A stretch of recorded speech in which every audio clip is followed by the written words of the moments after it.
Semua masalah itu pasti bisa dihadapi selama kalian punya kemauan dalam diri kalian sendiri. Sampai bertemu di kelas Engineering Empathy. Nah, apalagi yang kamu tunggu? Yuk langsung datang ke kampus kami dan bergabung di batch berikutnya sekarang. See you on campus! Bye-bye!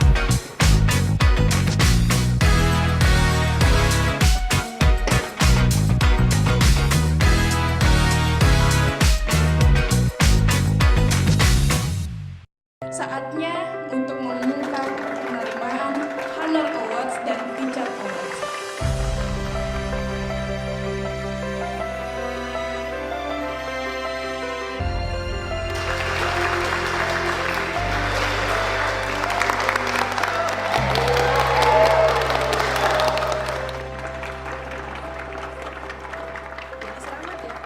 Gak nyangka ya, udah 8 tahun kita jalanin Hacktivate. Selalu ada perasaan bangga kalau ngeliat student berhasil lulus. Jadi ingat dulu, kita mulai dari ruko kecil, saat itu hanya ada 19 siswa, dan kelasnya pun harus berbagi dengan ruangan kerja orang. Bahkan kita pernah rebutan ruangan dan akhirnya belajar di ruang yoga. Sekarang kita punya puluhan siswa dari setiap batch hingga lebih dari 2.200 lulusan yang kini berkarir di 35 industri. Sampai punya 3 kampus di 3 kota besar di Indonesia. Yang bikin gue terharu, kita bisa bantu lebih dari 800 siswa punya karir yang lebih menjanjikan lewat program ISA. Di mana beberapa dari mereka ada yang dari ojek online, satpam, sampai yang baru-baru ini ada yang pelaku UMKM loh. Hai, namaku Herlina Lim, aku alumni Full Stack JavaScript dari program ISA. Sebelumnya, aku sempat menjalankan bisnis UMKM jualan kopi. Namun, di tengah jalan, bisnisku harus terhenti karena faktor ekonomi hingga membuatku sempat frustasi. Dari situ, kemudian aku melihat karir temanku sebagai programmer yang tetap stabil dan menjanjikan walaupun di saat kondisi ekonomi sedang tidak menentu. Setelah aku tanya-tanya, ternyata temanku ini lulusan bootcamp Hacktivate. Aku langsung tanya kampusnya di mana buat aku cari tahu lebih lanjut. Setelah ngobrol langsung dengan tim Hacktivate, aku direkomendasikan program ISA yang memungkinkan aku bisa fokus belajar dulu hanya dengan bayar 5 juta di awal dan sisanya bisa dibayar setelah selesai belajar hingga dapat kerja dengan bagi hasil dan penghasilanku selama 22 bulan. Tanpa pikir panjang, akhirnya aku ambil ISA untuk ikut bootcamp full stack JavaScript yang secara ajaib dengan jadwal belajar intensif membantu aku yang awam ini di bidang IT jadi bisa bikin real project seperti di dunia kerja dan jadi programmer hanya dalam 16 minggu. Bahkan di usiaku yang sudah kepala 3 ini, aku bisa mudah mendapatkan pekerjaan setelah lulus dengan bantuan dari tim karir Hacktivate. Impact yang aku dapatkan setelah lulus bootcamp Hacktivate dengan ISA sangat nyata. Kini aku punya karir dan penghasilan yang lebih menjanjikan. Karena itu, di ulang tahun Hacktivate yang ke-8 ini, gue pengen banget memberikan impact yang lebih besar lagi dalam menemukan talenta digital masa depan. Salah satunya dengan ISA ini kan ya, supaya mereka bisa fokus kejar impian tanpa harus mikirin biaya. Dan jadian, jadi talenta digital andalan. Oh alah, impian kita untuk menjadi penghasil talenta digital terbesar di Indonesia semakin dekat nih. Makanya, yuk, ISA yuk. Ayo!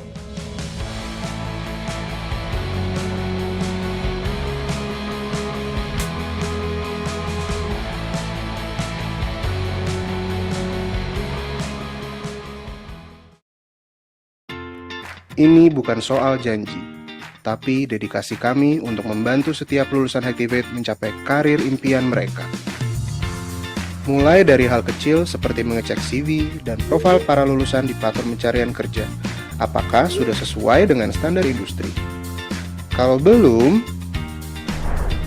kami siapkan career treatment secara one-on-one untuk memberikan improvement, seperti menambahkan sertifikat dan pengalaman virtual internship untuk dimasukkan ke dalam CV mereka. Sering bingung jawab pertanyaan interview? Kami juga berikan solusinya sampai kamu bisa menjawab dengan "Wih", seperti saat diminta untuk memperkenalkan diri. Jangan menjawab, "Nama saya Indra", biasa dipanggil Iin. Usia saya 19 tahun, dan saya anak kedua dari 3 bersaudara.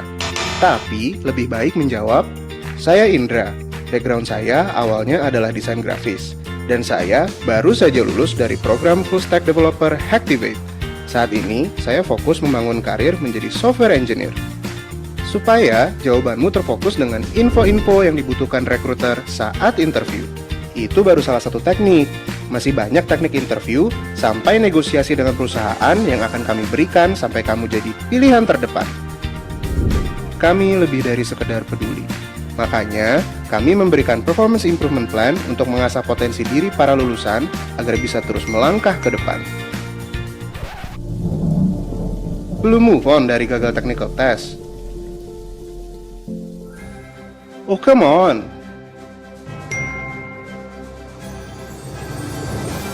Kami juga memberikan technical mentoring secara one-on-one untuk membantu kamu mengevaluasi dalam mengerjakan technical test yang diberikan lebih dari 900 perusahaan rekanan kami agar bisa lolos tahap seleksi. Kalau ada banyak tangan yang siap bantu kamu meraih karir impian, kenapa harus ragu? Kami tunggu kamu di Activate sekarang!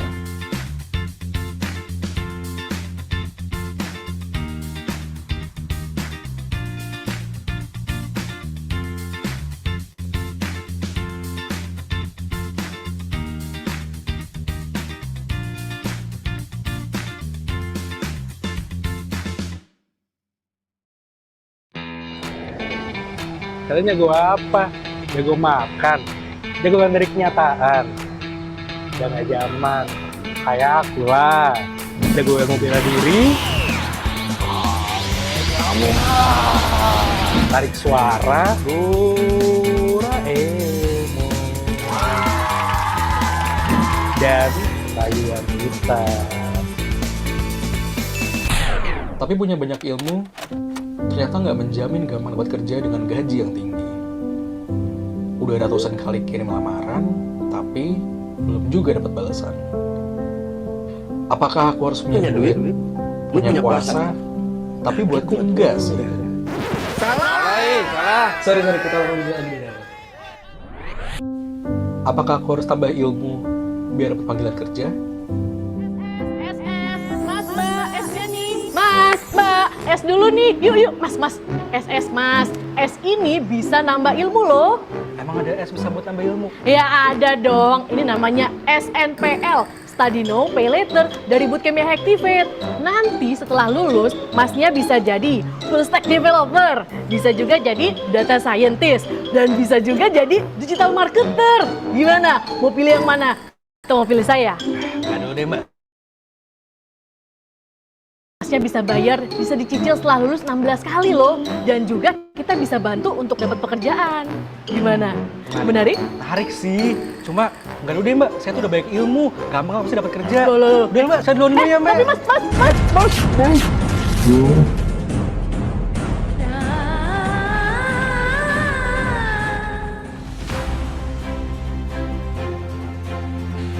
Mungkin udah saatnya aku tambah ilmu lagi biar benar-benar jadi. Sebelum terlambat, akhirnya aku milih SNPL buat belajar di Bootcamp Activate. Prosesnya mudah dan cepat, nggak perlu bayar full di awal, aku bisa fokus belajar sampai lulus jadi programmer. Sisanya bisa dicicil setelah lulus, bahkan bisa dicicil setelah kerja dengan fasilitas hiring partner Activate yang bikin dapat kerja jadi lebih mudah. SNPL bikin hidup aku berubah dari si paling jago jadi si jago coding. Nah, kalau kamu mau lulus ide apa nih? Yuk, jangan ragu untuk tambah ilmu dengan SNPL di Bootcamp Activate. Mas, udah belum Mas laptopnya? Ya, Masih maaf, probation. Ya, maaf, balikin dulu. Jago apa? Jago makan, jago dari kenyataan. Jangan zaman, kayak aku lah. Jago yang bela diri. Kamu tarik suara, Doraemon. Dan rayuan kita. Tapi punya banyak ilmu ternyata nggak menjamin gampang dapat kerja dengan gaji yang tinggi. Udah ratusan kali kirim lamaran, tapi belum juga dapat balasan. Apakah aku harus punya duit, punya kuasa, tapi buatku enggak sih? Salah. Sorry, kita ngomongin beda. Apakah aku harus tambah ilmu biar dapat panggilan kerja?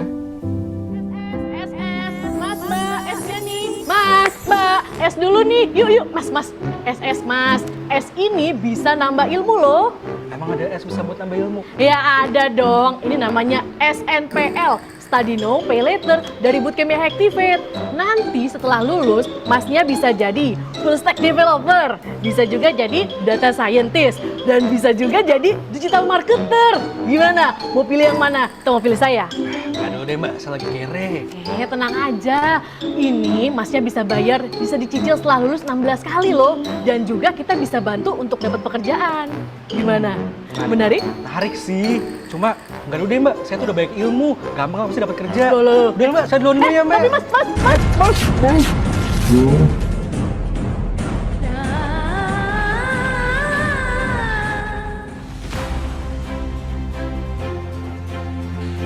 Mungkin udah saatnya nih, aku tambahin ilmu lagi biar benar-benar jadi. Sebelum terlambat, akhirnya aku milih SNPL buat belajar di Bootcamp Activate.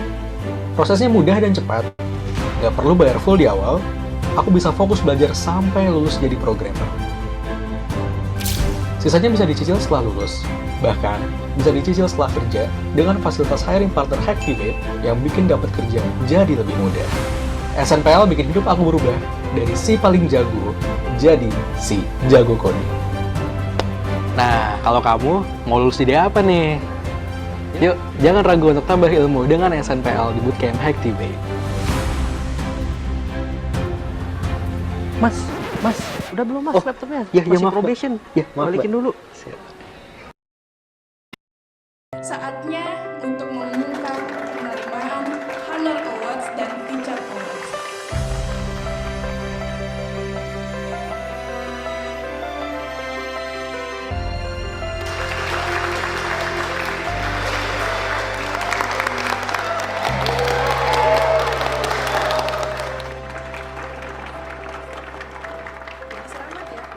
Nggak nyangka ya, udah 8 tahun kita jalanin Activate.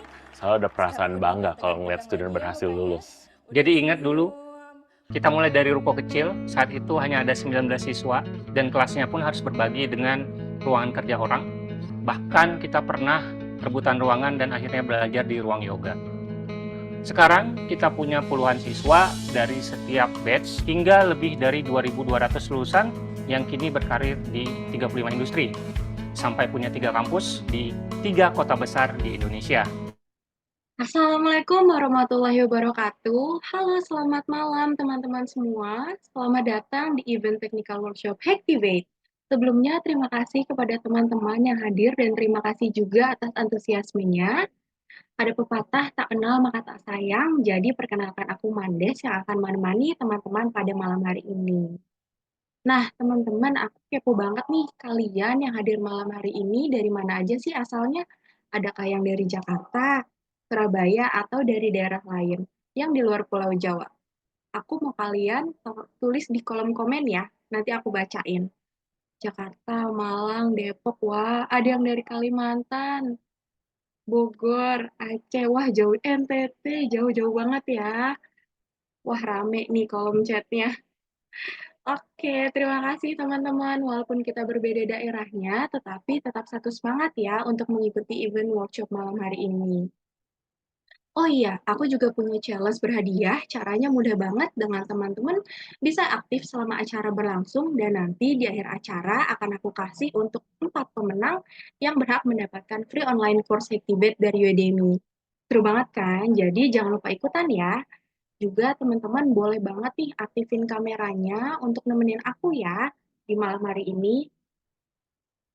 Oke, selain itu aku juga mau sekilas info nih teman-teman kalau Activate punya Ramadan promo dengan full time bootcamp yang diskon 10 juta dengan program FSJS, Data Science, dan Data Analytics. Juga Night Bootcamp-nya juga nggak kalah keren karena ada diskon 4 juta dengan program Data Analytics, Golang, Front End React, dan Digital Marketing. Jadi tunggu apa lagi? Jangan lupa daftar di website Activate ya. Nah, tadi kita udah kenalan, udah kasih info-info mengenai challenge juga. Sekarang aku mau tanya nih, teman-teman di sini ada yang udah Activate atau belum? Kalau udah tahu, kalian Activate dari mana nih? Boleh ya komen-komen kolom chat. Siapa yang udah tahu? Instagram, ada yang dari saudara, teman kerja, Twitter. Oke, beragam ya. Nah, karena teman-teman di sini ada yang udah tahu Hacktivate dan belum tahu, aku mau kenalin nih tim admission yang akan spill-spill mengenai Hacktivate. Kepada Kak Admission, waktu dan layar aku persilakan. Halo semuanya, thank you ya Mandes. Sebelumnya kenalin teman-teman, aku Yara, aku dari Hacktivate. Aku paling nanti kita ada sesi tersendiri ya untuk kenalan sebelum sebelum kenalan lebih detail gitu ya di setelah sesi materi. Paling aku mau spill dikit nih terkait Hacktivate. Jadi kemarin-kemarin kan teman-teman pada tanya, adakah scholarship, kemudian adakah program Hacktivate yang bisa bantu aku nih lagi pengen ikut Kak gitu karena tertarik sama karir servisnya dan lain-lain. Nah, nanti aku akan info di akhir terkait scholarship-nya Hacktivate untuk Night Bootcamp dan beberapa info untuk eh THR gitu ya, karena kan nggak cuman kita ya yang pengen dapat THR, teman-teman juga pasti pengen dapat THR, kayak gitu. Jadi stay dulu di sini sampai akhir, sampai nanti sesi foto bareng ya, Mandes? Oke deh, kalau kayak gitu. Kalau dari aku gitu dulu, nanti kita akan kenalan detailsnya setelah sesi materi ya. Thank you, teman-teman. Oke, terima kasih banyak Kak Yara untuk spill tipis super tipisnya nih. Nah, kalau teman-teman masih penasaran mengenai Hacktivate, jangan kemana-mana, stay tune aja sampai akhir, karena nanti di akhir kita akan ketemu Kak Yara lagi di sesi selanjutnya. Nah, kalau dilihat-lihat nih, teman-teman udah pada nggak sabar nih mau belajar bareng Kak Indra. Jadi, tanpa berlama-lama lagi, kepada Kak Indra, waktu dan layar, aku persilahkan.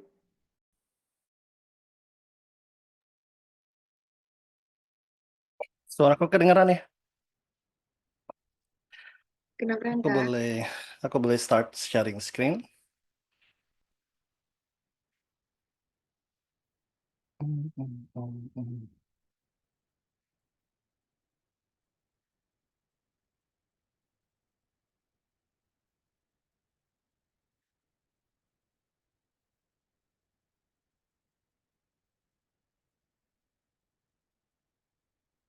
Oke, kita mulai.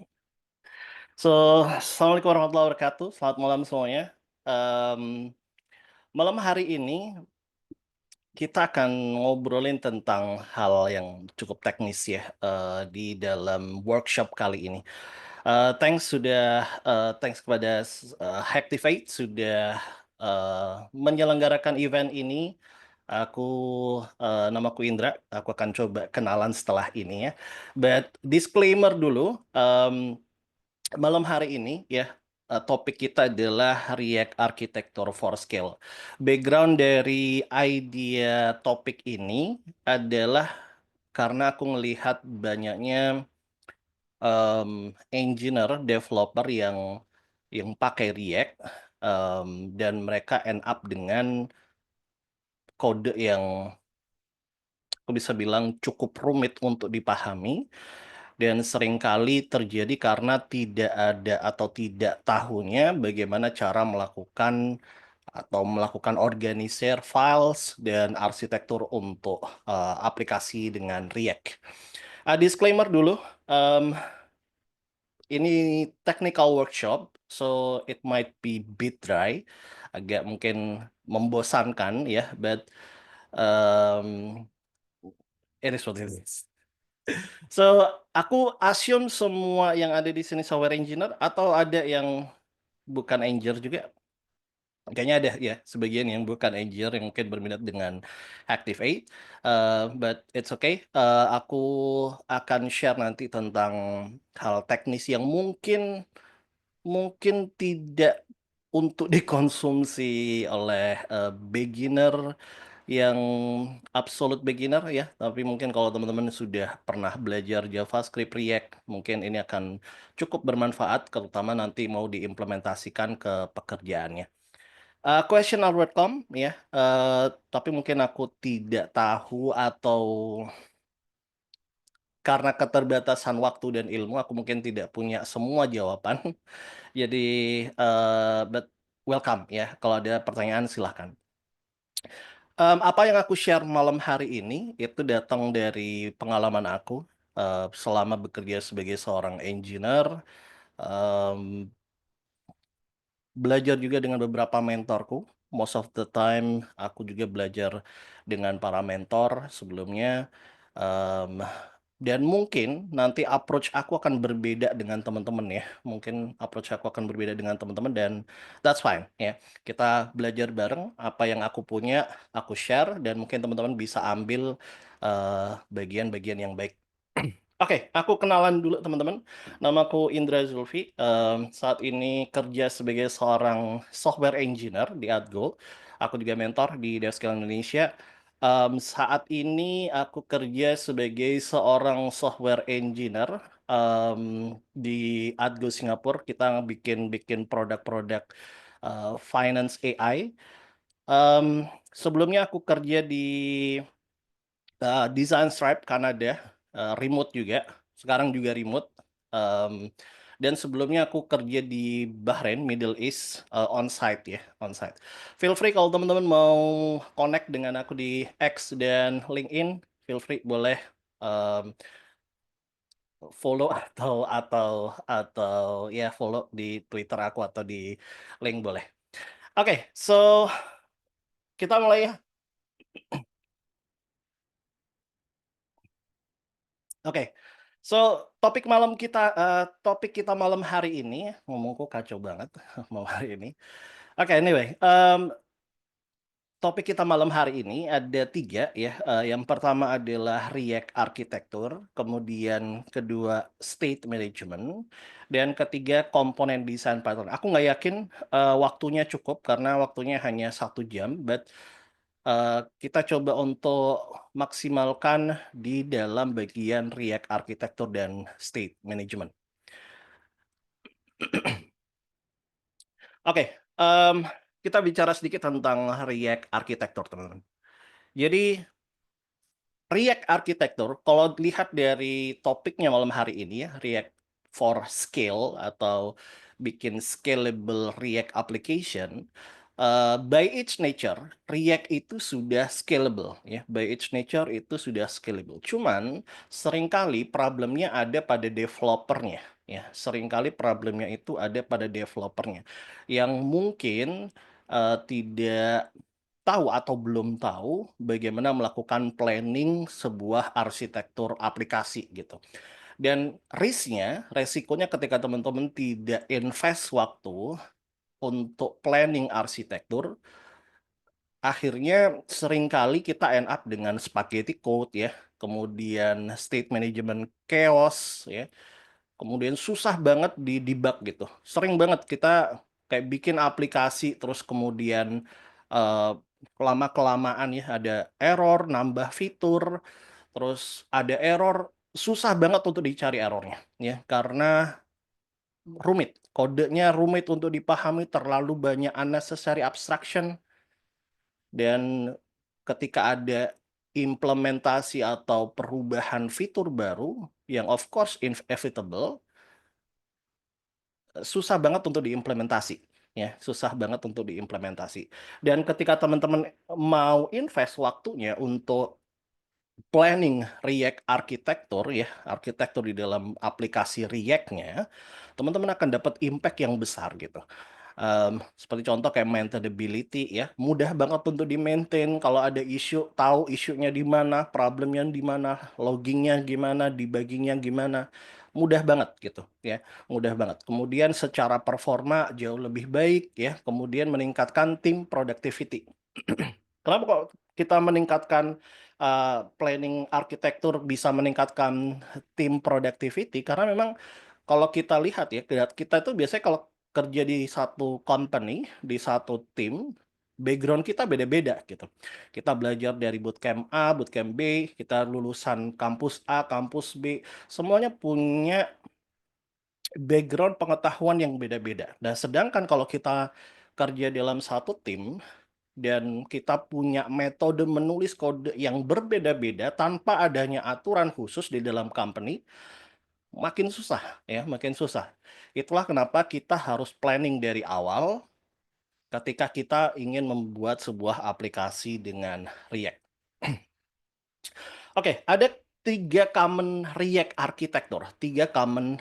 arsitektur yang paling umum ya. Arsitektur React yang paling umum itu ada tiga, ada component base ya, ada feature base, dan ada clean architecture.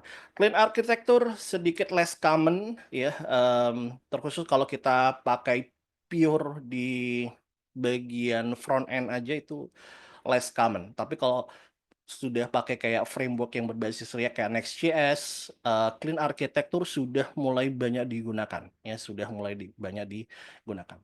Baik, kita coba untuk bahas satu-satu teman-teman. Oke, kita bahas satu-satu. Component based architecture ya. Komponen base architecture ini ada plus minusnya. Aku nggak tulis plus minusnya, tapi sebelah kiri ini plusnya, sebelah kanan tuh minusnya. So, secara natural sebenarnya arsitektur React, kalau orang belajar React terus kemudian suruh bikin aplikasi, most of the time akan menggunakan metode komponen base. Nah, dengan komponen base ini kelebihannya ya, easy to understand, easy to implement, kemudian good for small mid application, dan clear ya antara relationship antara parent komponen mana, children komponen mana, ya parent hooks, children hooks, dan lain sebagainya. Cuman ketika kita bicaranya mid to large application ya, mid to large application, biasanya state management jadi lebih kompleks gitu. Jadi lebih kompleks dan makin susah untuk di handling ya, makin susah untuk di handling. Kemudian komponen reusability bikin makin susah ya, dan seringkali kita end up dengan deeply nested komponen. Aku bisa kasih contoh sedikit gambaran ketika teman-teman pakai komponen base arsitektur ya, kurang lebih seperti ini. Jadi biasanya kita kelompokkan di dalam SRC itu ada components, ada hooks, kemudian ada service dan utility files. Dan ini umum biasanya teman-teman yang pakai React belajarnya ya, kemudian bikin aplikasi ya umumnya seperti ini. Ada components, ada hooks, ada services, ada utility gitu. Ini paling umum. Nah, yang kedua adalah feature base ya, feature base. Nah, feature base ini kelebihannya teman-teman, adanya clear boundaries ya, adanya clear boundaries between features ya, between features. Jadi kita punya berbagai macam fitur itu kelihatan boundary-nya ya, kelihatan boundary-nya. Kemudian easy to maintain, scalable ya, easy to maintain, kemudian better code organization, dan kalau kita punya atau kerja di tim yang cukup besar, kita bisa working independently ya, kayak contoh aplikasi kita React-nya masih bentuknya monolitik gitu ya, masih bentuknya monolitik, dan kalau kita punya tim yang cukup gede, let's say ada tim products, ada tim orders, ada tim payment, nah semuanya bisa kerja di boundary-nya masing-masing gitu, di boundary-nya masing-masing. Nah, challenge-nya atau disadvantage-nya adalah ketika kita punya shared functionality gitu ya, itu perlu ada aturan baku yang harus dilakukan gitu. Ada perlu aturan baku yang perlu diikuti, perlu dilakukan. Kemudian mungkin komunikasi antar fitur juga perlu adanya additional abstraction ya, additional abstraction. Jadi kayak kita tuh bikin komponen untuk nyambung ya, let's say bikin komponen products gitu ya, terus kemudian nyambung ke fitur autentikasi, itu perlu adanya additional abstraction. Nah, kemudian challenge-nya ya juga di bagian communication between features, di antaranya state management dan lain sebagainya. Tapi kita akan coba nanti lihat gimana implementasi dari fitur base. Nah, ada pun yang oh ya, ada contohnya ya. Aku kasih contoh sedikit di sini. Ada features, kemudian ada page, ada shared, dan ada types ya. Ada feature, ada features, ada page, ada shared, dan ada types. Di dalam features itu ada setiap fitur-fitur yang ada di dalam aplikasi kita. Dan setiap fiturnya akan punya at least 4 atau 5 folder. Ya kayak contoh API, kemudian ada components, ada hooks ya, ada store untuk kita bikin semacam state management, kemudian types, dan itu semuanya harus ada di lingkup products. Nggak boleh masuk ke sini lingkupnya let's say autentikasi gitu, nggak boleh ya. Semuanya harus punya semuanya berada di fiturnya masing-masing. Oke, yang ketiga atau yang terakhir, ini adalah clean architecture ya. Clean architecture itu seperti yang aku bilang ini less common. Biasanya hanya digunakan di level enterprise ya. Kalau kita bikin aplikasi yang cukup gede, biasanya dipakai di level enterprise dan dia bentuknya semacam layered gitu ya. Ada business logicnya, ada presentation layernya, ada database operation layer, dan lain sebagainya. Nah, kalau kita lihat dari kelebihannya juga, dia testability ya. Testability artinya kalau kita bikin aplikasi yang butuh untuk dites ya, untuk bikin tes mudah banget gitu ya, mudah banget untuk dites. Dan dia juga maintainable dan scalable. Biasanya clean architecture cukup bagus ya untuk digunakan di aplikasi yang cukup gede ya, cukup gede. Cuman disadvantage-nya adalah kompleks ya. Clean architecture itu cukup kompleks untuk diterapkan di dalam sebuah aplikasi. Kemudian development speed-nya makin turun karena banyaknya aturan yang harus diikuti di dalam clean architecture, ditambah lagi tidak semua resource, artinya tim dari engineer itu paham tentang clean architecture. Dan ini nggak common ya, ini nggak umum diimplementasikan pada pure front end gitu. Oke, kita akan bahas secara singkat ya feature based architecture. Kenapa feature based architecture ini considered ya bisa dikatakan bagus gitu di dalam arsitektur pembuatan aplikasi dengan React. Nah, bisa dikatakan bagus ketika teman-teman mau bikin aplikasi yang levelnya mungkin medium to large ya, kayak company-company yang mungkin startup yang baru jalan ya, medium to large. Feature base ini bagus ya, feature base ini bagus. Seperti yang aku bilang tadi, multiple teams bisa kerja bareng ya dalam satu repo, dalam satu code base yang masing-masingnya punya boundary yang jelas gitu. Masing-masingnya punya boundary yang jelas. Clear separation of concern ya. Jadi pemisahan antara kode, komponen, functionality semuanya itu jelas ya, semuanya jelas. Nanti aku coba untuk sharing tentang pembuatannya. Ketika teman-teman butuh untuk scalability ya, feature base ini cukup bagus. Tapi kalau teman-teman pakai untuk small app ya atau simple landing page atau mungkin MVP, mungkin feature base terlalu overkill ya, terlalu overkill untuk dibuat gitu. But anyway, kita coba untuk lihat ya kenapa sebenarnya feature base ini banyak digunakan di company-company yang mungkin start dengan company startup yang small to mid ya, small to mid. Mereka biasanya start dengan feature base ya. Karena dengan feature base ini kita bisa dapetin better coupling and cohesion. Coupling and cohesion ini sering banget kayak dua hal ini dilupakan oleh para engineer. Kalau ngoding ya udah ngoding aja gitu. Tapi ketika disuruh lihat ya atau mempertimbangkan atau ngecek ya gimana coupling dan cohesionnya, engineer nggak ngerti gitu. Oke, coupling and cohesion teman-teman, ini key dari maintainability ya, key-nya dari maintainability. Jadi kalau teman-teman punya aplikasi yang kemudian sebagai engineer atau ya aku bisa bilang sebagai engineer, make sure untuk paham tentang coupling and cohesion. Kita akan singgung sedikit ya tentang coupling and cohesion ini.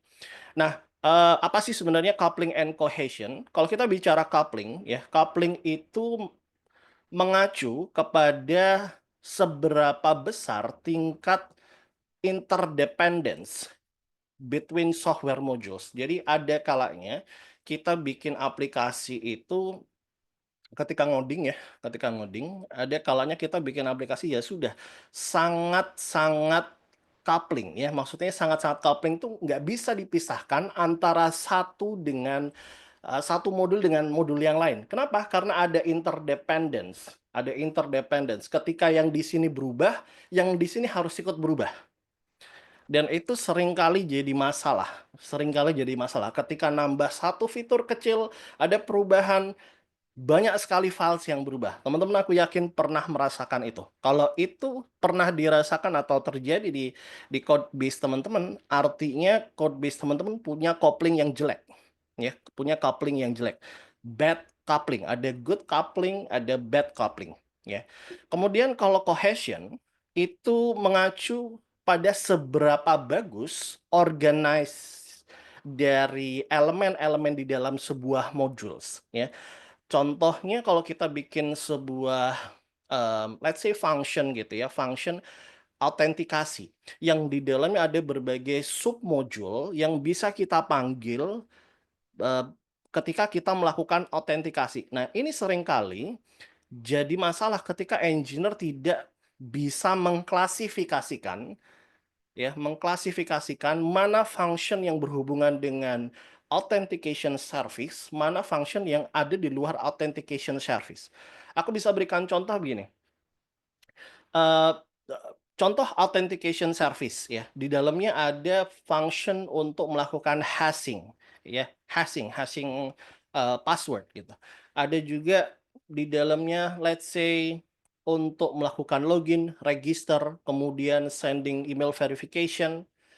Nah, salah satunya sending email verification. Sending email verification harusnya masuknya itu ke dalam email service, bukan ke dalam authentication service. Meskipun email service, sending email for verification berhubungan dengan autentikasi.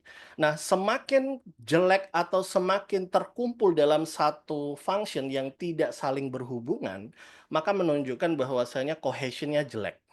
Ya. Jadi ada coupling, ada cohesion. Aku bisa berikan gambaran sedikit seperti ini. This is bad code. Ya, bad code itu ketika kita bicaranya satu modul itu punya ketergantungan kepada modul yang lain. Aku berikan contoh, teman-teman bikin satu komponen, ya, yang kemudian komponen itu tidak bisa dipakai kecuali menggunakan sebuah controller. Ya. Ini banyak banget dilakukan dan that's kind of bad code. Ya. Ketika satu berubah, semua harus ikut berubah. Ya, satu panggil di sini, ya. Jadi dua modules ini saling manggil gitu, Tidak ada pintu masuk khusus, yang bikin kode teman-teman makin berantakan, ya, Dan kalau sudah berantakan, benerinya susah, teman-teman. Dan mahal, ya. Dan mahal itulah kenapa biasanya company-company yang seperti startup small to mid, mereka tidak ada budget untuk melakukan rewriting, ya, refactoring, nggak ada budgetnya. Sama juga kayak keadaannya di kantorku, itu nggak ada budget untuk melakukan itu, ya, semuanya harus harus produktif untuk shipping features gitu. Dan makin lama makin susah, makin frustasi developernya, dan itu berbahaya, ya, berbahaya. Nah, good code itu seperti ini, teman-teman. Good code itu punya atau berkomunikasi antara satu modul dengan modul yang lain melalui sebuah pintu gitu. pintunya adalah interface. Ya, pintunya adalah interface. Jadi modul yang di bagian kiri tidak perlu tahu apa saja yang ada di bagian kanan. Yang penting panggil dari satu pintu, implementasinya nggak perlu tahu. Yang penting panggil dari satu pintu dan berhasil. Seandainya ada perubahan kode, let's say ada plan untuk melakukan refactor secara incremental, aku bisa lepas modul ini, aku bisa create modul baru, ya, lepas modul ini, kemudian pasang, ini tidak berubah sedikit pun. Tidak berubah sedikit pun, dan itu bisa dilakukan. Di 2002, sorry, bukan di 2002, di 2022, bukan 2022 ya, 2021. 2021 itu kami pernah ngerefaktor 9 produk dari React ke Next.js karena CEO kita jadi investornya Vercel.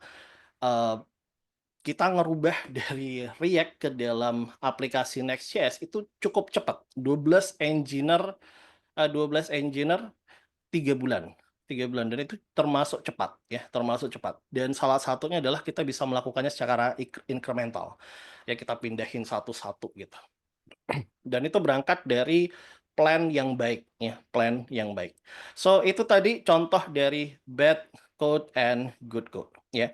Nah, kita coba untuk lihat ya gimana sih sebenarnya scalable React architecture, ya. Dan kita tahu apa sebenarnya prinsip-prinsipnya. Sebelum aku of course demokan. Oke, so ada 3 buah rules yang menurutku paling penting, ya. Yang pertama adalah modular, ya. Sebuah fitur itu harus modular. Dan dia harus configurable dan dia composable. Ya, modular, composable dan configurable. Kemudian yang kedua adalah mengimplementasikan dumb and smart components. Jadi ada komponen yang dumb, have no logic at all. Ada yang smart component, ada komponen-komponen yang memang harus peletakan bisnis logic itu harus di sana, ya. Nah, yang ketiga, ini yang paling penting.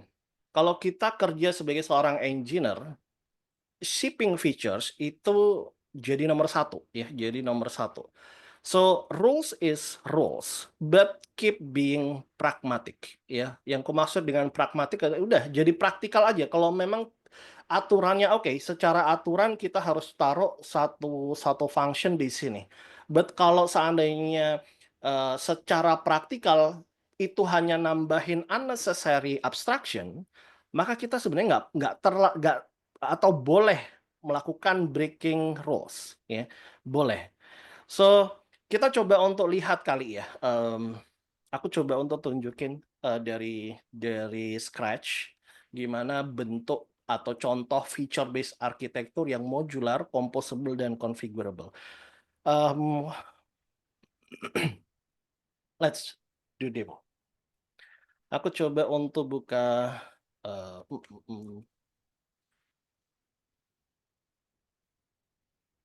Oke, aku punya satu buah backend, ya, simple banget backend-nya.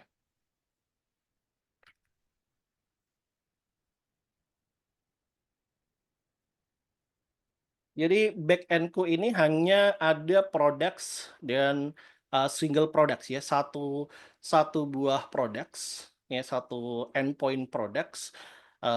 Yang di sana ada berbagai macam query parameters, kemudian ada single product-nya. Kalau kita coba untuk cek ya di sini, let's say aku ambil datanya dummy teman-teman ya, aku nggak punya waktu untuk bikin real data, but this is just example ya. Ini simple endpoint yang bisa aku ambil. For example, like kita punya beberapa produk di sini, secara default kita limit menjadi 10 ya. 10 totalnya ada sekitar 50 data. Kalau aku limit ya ambil 5 ya sudah dia dapat 5. Let's say aku offset 5 atau aku offset 2, artinya dia akan digeser 2 kursor ya, 2 kursor, digeser 2 kursor dan di limit 5 gitu. Kita juga bisa melakukan filtering by kategori, let's say sports gitu ya, sports. Kalau aku ambil, dia akan keluarin semua yang berhubungan dengan sports. Nah, ini simple endpoint aja ya, simple endpoint. Let's say aku coba untuk cari fish, ya semua yang berhubungan dengan fish di name-nya, maka dia akan dikeluarkan ya, dia akan dikeluarkan. So, kita akan pakai endpoint ini untuk aku bisa nunjukin gimana sih sebenarnya composable dan modular application, sorry, kode atau components atau arsitektur. Aku bikin project di sini aja kali ya. Mkadir, let's say active React, jadi active React, dan create with dot. So aku pakai React of course ya, kita pakai TypeScript dan ban install. Aku pakai ban ya, kalau teman-teman pakai npm atau yang semisalnya silahkan. Aku sudah buka referensiku di sini ya. Jadi aku akan bolak-balik biar nggak terlalu lama. So basically teman-teman, kalau kita bikin satu aplikasi ya, of course di awal kita pasti bersihkan boilerplate gitu. Kalau kita coba untuk bersihkan, kemudian kita biarin aja di situ ada main.tsx, kita butuh app, kita biarin dulu. Nah, di sini biasanya aku akan start untuk bikin 5 buah folder, ya, yaitu app pertama, kemudian yang kedua adalah features, kemudian di dalamnya ada lagi shared, page, dan types. Ya, ada 5. Ada app, ada features, ada page, ada shared, dan ada types. Kita bicara dulu shared. Shared ini biasanya kita gunakan untuk meletakkan semua file atau folder atau modul yang berhubungan dengan sesuatu yang kita share ke seluruh aplikasi. Nah, biasanya ada 3. Ya, ada components, kemudian ada libs, dan ada utils. Ya, ada 3 komponen, ada components, libs, dan utils. Nah, di dalam komponen ini biasanya kita gunakan untuk bikin atomiknya ya, kayak contoh button, input, dan lain sebagainya ya. Itu kita taruh di dalam sini. Adapun libs biasanya kita gunakan untuk bikin sebuah modul kecil yang bisa kita panggil kayak contoh string utility, date utility ya, itu semuanya kita masukin ke libs gitu. Adapun utility biasanya justru malah dipakai untuk third party interface atau third party utility ya, yang bisa kita gunakan untuk berkomunikasi dengan third party things ya, kayak package, kemudian interface atau apapun. Nah, kemudian yang berikutnya di sini ada features, teman-teman. Nah, features ini seperti yang aku bilang, kita kelompokkan semua feature itu di dalam feature folder. Jadi, let's say kalau kita bikin aplikasi e-commerce ya, ada Alf, kemudian ada products, kemudian ada let's say cart, kemudian ada apa? Orders, and many more ya. Ada banyak lagi. Nah, di dalam sini at least kita punya 4 atau 5 folder ya. Ini selalu begitu. Ada yang namanya components. Kemudian ada yang namanya API. Ada yang namanya hooks. Kemudian types. API, component, hooks, dan types. Ya. Ada 4 ya, ada 4.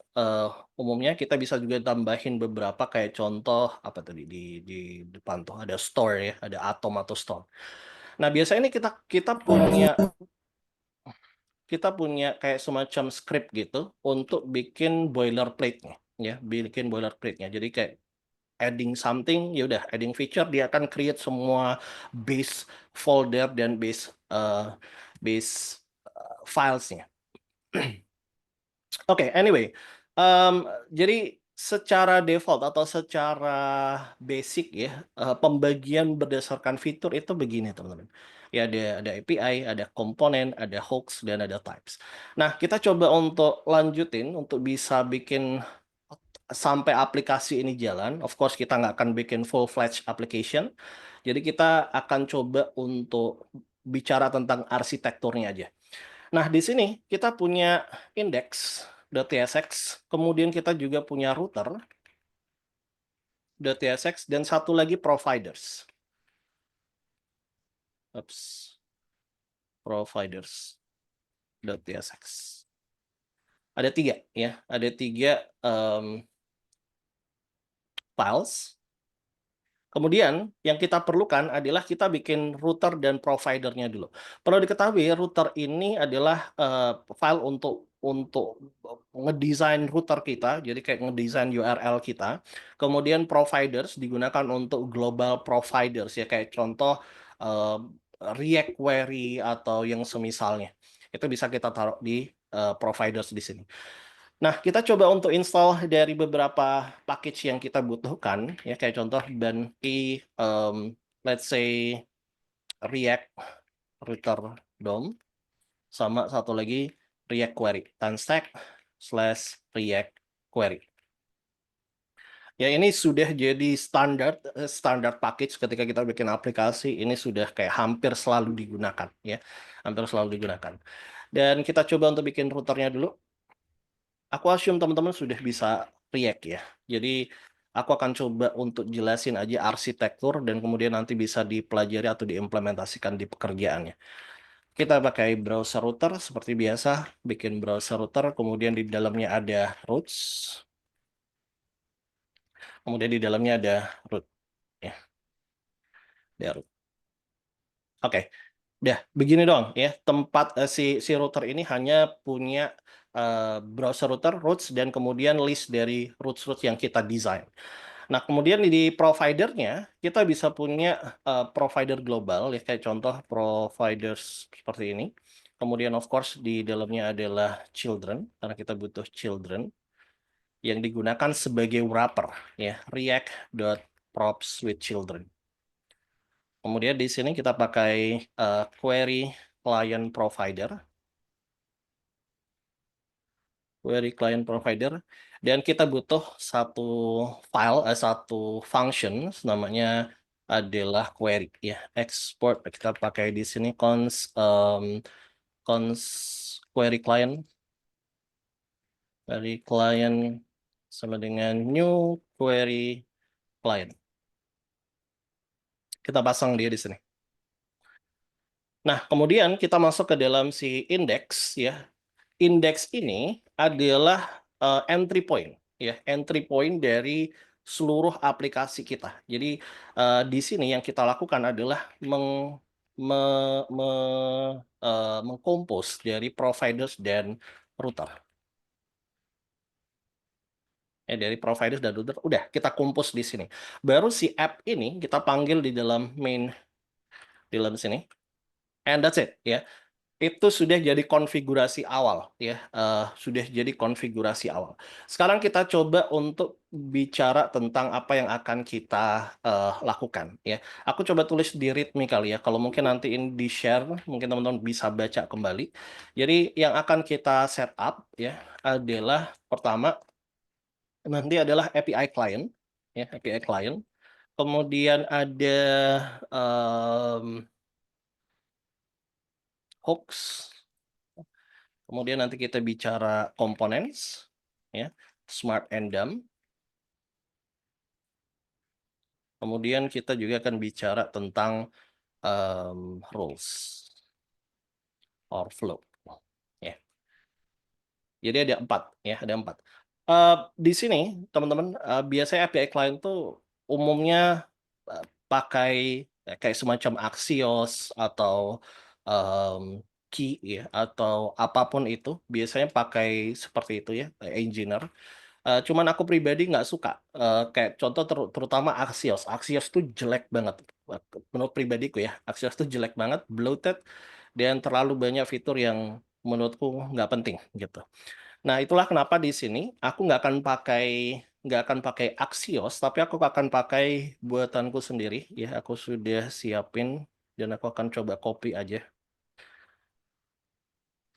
Di Libs di sini kita bikin API client.ts. Aku buka GitHub aku kali ya. Wait for scale, tes versi.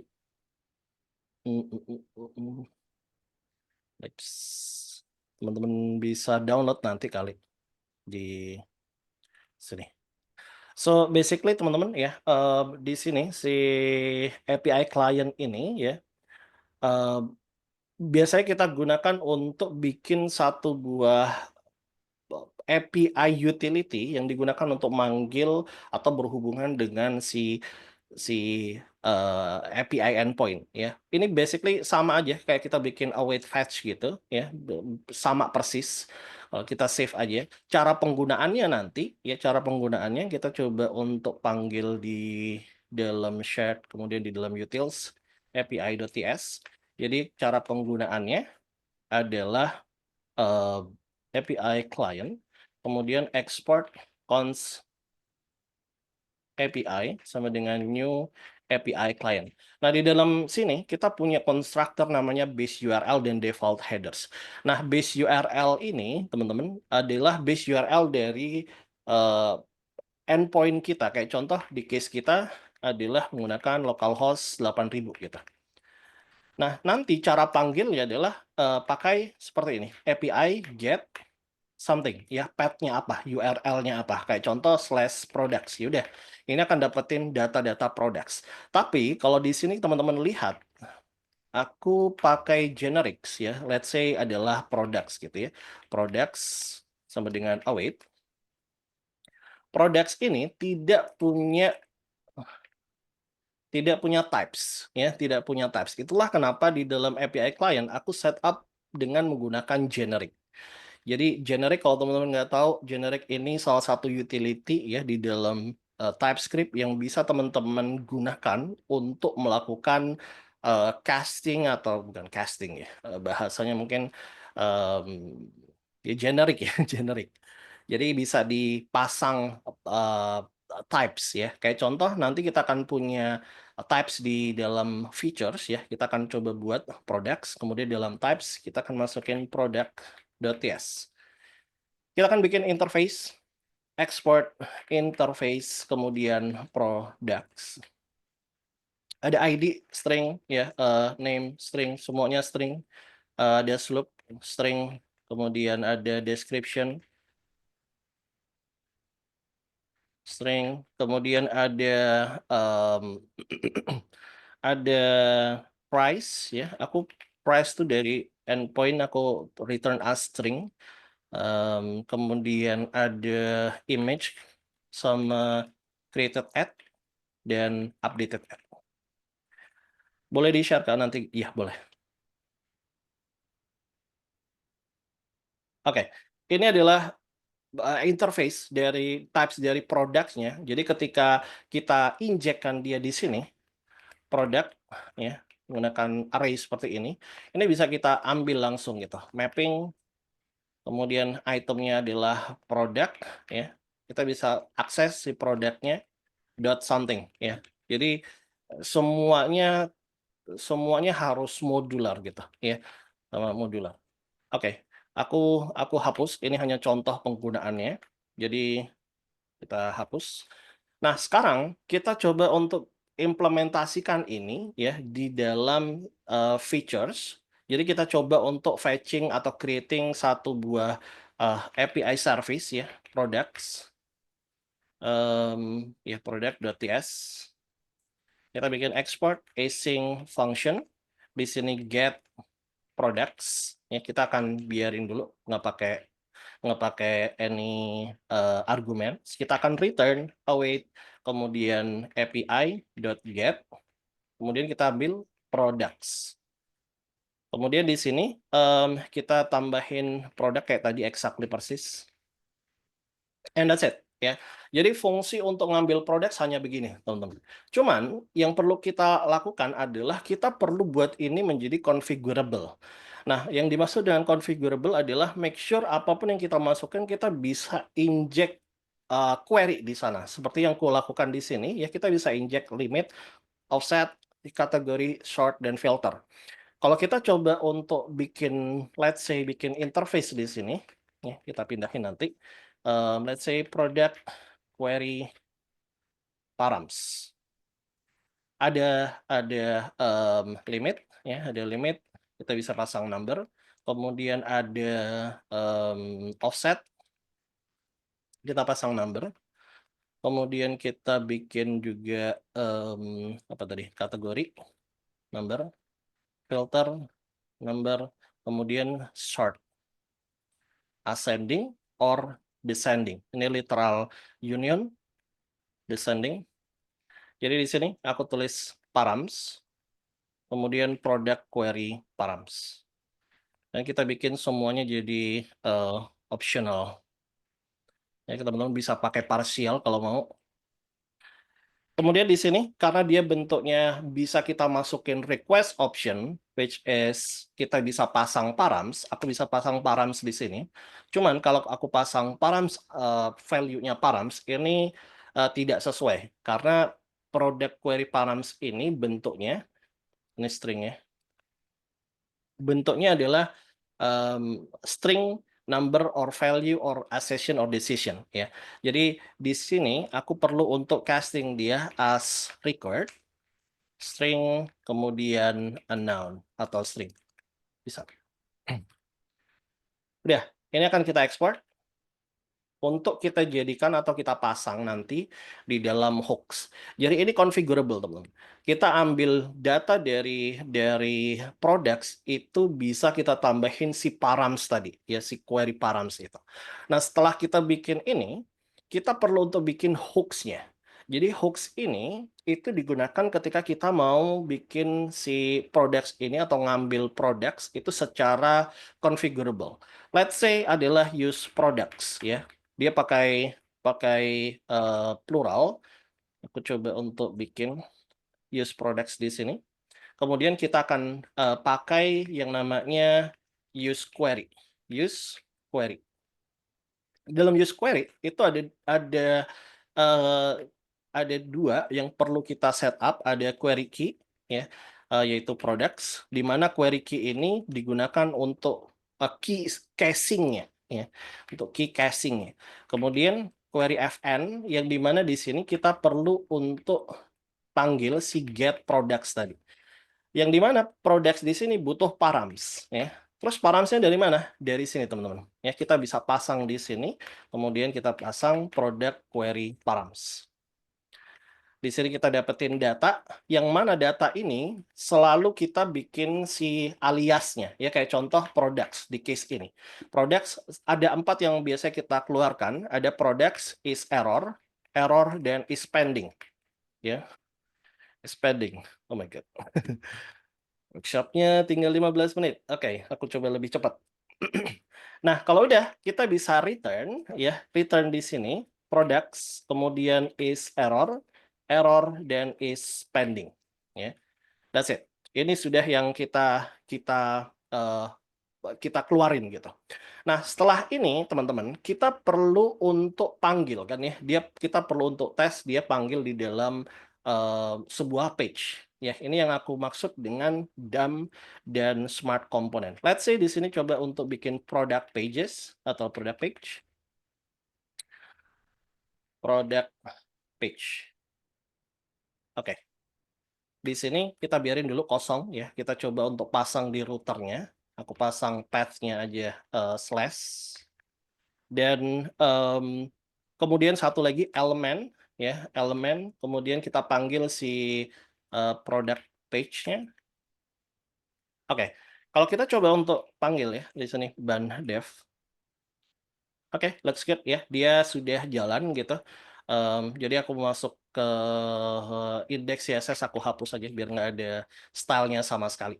Kalau teman-teman lihat di sini, ya, di sini kita sudah punya si product page. Nah, yang aku maksud dengan smart and DOM component, aturannya adalah smart and DOM, aturannya adalah logic only on smart component, ya, which is adalah pages. Adapun DOM komponen adalah komponen yang adalah komponen yang tidak boleh ada tidak boleh ada logic. Aku berikan contoh ya. Kita coba untuk lanjutin dulu di hooks-nya. Kita panggil hooks-nya di dalam product page. Product page di sini. Kita panggil const use products ya. Use products kita kasih kosong data kosong seperti ini. Kita ambil products-nya. Products-nya. Kita nggak akan apa-apain. Di sini kita akan coba langsung print aja json.stringify kemudian products ya. Teman-teman bisa lihat ya kalau aku coba ganti ini jadi pre. Dan kita ganti tambahin di sini 0 dan 2. Ini adalah data yang kita dapetin dari database ya. Dan ini configurable. Kenapa configurable? Aku bisa pasang atau panggil apapun ya, panggil apapun. Let's say aku panggil kategori. Aku panggil yang berhubungan dengan home aja. Teman-teman bisa lihat di sini sports. Kalau aku save ya, save dan refresh, dia akan mengambil data-data yang berhubungan dengan home. Cuman ada yang ketinggalan. Di dalam use products, make sure params ini juga masuk ke dalam query key. Artinya kalau ada perubahan pada params, maka dia akan secara otomatis nge-fetch ulang. Nah, kalau kita lihat di sini ya, let's say home, kemudian kita panggil let's say limitnya adalah 1, ya kita dapat 1. That's it gitu. Semuanya configurable dan logic itu hanya boleh di dalam page. Let's say di dalam features di sini kita punya komponen product list. Product list. Yang dimana product list ini adalah si DAM komponen, tidak boleh ada logic. Artinya apa? Di sini ketika kita nerima data, ya nerima data, let's say datanya adalah product dalam bentuk array. Di sini hanya boleh melakukan mapping dan logic yang berkaitan dengan mapping. That's it. Ya. Adapun logic untuk ngambil data traversal itu tidak boleh dilakukan di dalam DAM komponen. Jadi kalau aku berikan contoh di sini data.map, kemudian kita coba untuk panggil di sini let's say itemnya, return div, kemudian item.name, kemudian ada key-nya item.id, ya item.id. Ketika kita panggil, mohon maaf. Ketika kita panggil di sini, let's say product list, dia hanya boleh menerima data, ya data sama dengan products. Ya di sini teman-teman bisa lihat ada issue karena dia bentuknya bisa undefined. Itulah kenapa kalau dia bentuknya array, make sure kita selalu punya yang namanya initial data. Yang mana initial data ini ya dia akan jadi initial datanya kalau dia error yang dikembalikan adalah si initial data. Jadi kalau aku bisa lihat, kalau teman-teman bisa lihat di sini asam concrete soup, kalau kita coba untuk hapus, dia akan configurable. Ya di sini configurable. Let's say di dalam satu screen kemudian ada beberapa logic yang berhubungan dengan products. Let's say kita ambil single product gitu ya, single product terus di bawahnya ada cross selling product. Semuanya harus panggil dari satu hooks. Tidak boleh panggil atau tidak boleh bikin multiple hooks berhubungan dengan use products. Perhatikan di sini ada dia pakai plural ya, plural artinya dia harus ambil satu aja ya. Harus berhubungan dengan plural atau ambil banyak gitu ya, atau dalam bentuk array.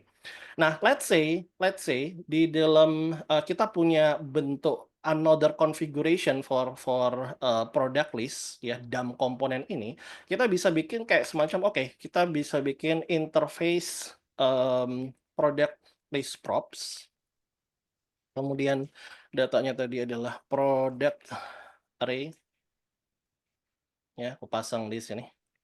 Kita bisa bikin kayak semacam let's say varian gitu ya, varian ada bentuknya compact, ada compact, ada let's say spacey ya, spacey. Nah, aku coba untuk install Tailwind dulu kali ya. Kita lihat Tailwind baru ganti ke versi 4. Aku coba dan install Tailwind, ini jauh lebih mudah ya kalau kita pakai Vite. Ini pasang di sini, kemudian pasang aja si Tailwind-nya di sini.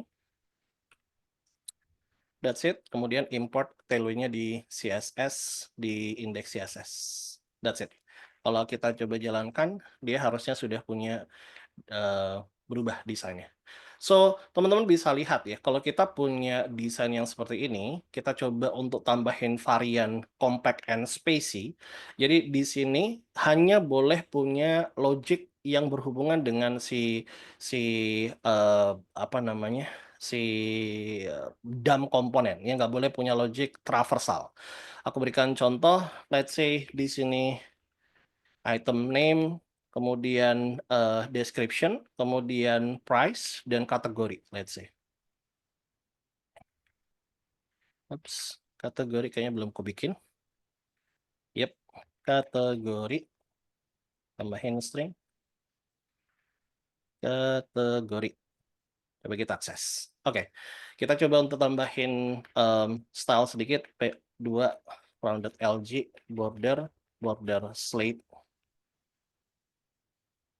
Kemudian di sini biasanya nggak boleh ada, dia hanya menggunakan fragmen. Kenapa? Karena biasanya desain itu harus dari atau tergantung dari page-nya. Dia di mana gitu. Page-nya di mana? Let's say di halaman utama. Oke, desainnya compact gitu ya. Kemudian kita bagi jadi 4. Let's say di cross selling kita hanya bagi atau kita perbanyak jadi 6. Itu semuanya diatur di dalam sini ya kalau kita mau gitu. Grid cost, let's say 4, gap 2. Ya, aku coba perkecil. Oke, nah varian di sini mestinya dia bentuknya adalah simple gini ya. Kita kasih optional dan kita kasih default value-nya adalah spacey. Jadi kalau dia bentuknya spacey, maka kita tampilkan si varian, if variannya adalah spacey, maka kita tampilkan si description ini. Ya, si description ini. Nah, karena dia bentuknya variannya adalah spacey secara otomatis ya, maka kita akan memperlihatkan si description. Let's say di satu produk atau let's say di bawahnya kita punya another product list, kemudian kita punya variannya adalah compact. Ya, variannya adalah compact. Kemudian kita coba tambahin satu lagi ya. Di sini adalah my atau home products, kemudian sports products gitu. Dua-duanya kita ambil dari sini dan kita configure dari kategorinya adalah home di sini, kemudian di sini kategorinya adalah sports, and that's it ya. Teman-teman bisa lihat. Kita punya satu logic atau satu hooks yang kemudian dia configurable, ditambah lagi kita punya satu buah DOM komponen yang mana dia hanya menerima data dan kita bisa atur dari tampilannya. So, dengan begini teman-teman punya metode yang lebih baik untuk mengorganisir filesnya. Jadi kalau kita bisa simpulkan ya, flow or rules-nya adalah yang pertama kita ambil dari API masuk ke hooks masuk ke dalam smart component, kemudian mapping to DOM component. Ini aturan yang pertama ya. Aturan yang kedua adalah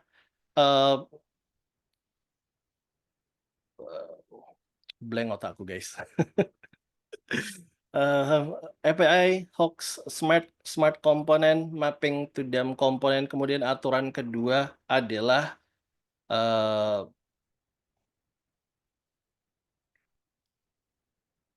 apa tadi?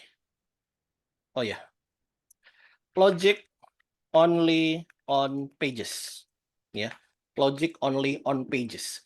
Jadi kapanpun di dalam aplikasi kita, let's say kita bikin aplikasi kayak e-commerce yang ada gitu ya, e-commerce yang ada. Kemudian kita punya punya beberapa tampilan atau beberapa section produk, semuanya ambil dari satu logic yang configurable. Let's say di sini, oke kita tampilin hanya 4 ya. Oke, ya udah kita bikin aja di sini limitnya 4 gitu. Kita tampilin 4. Ya udah limitnya 4 gitu. Ya, kita tampilin limit 4. Kita coba pindahin gini. Ya, let's say. Ya sudah kita tampilin 4 aja.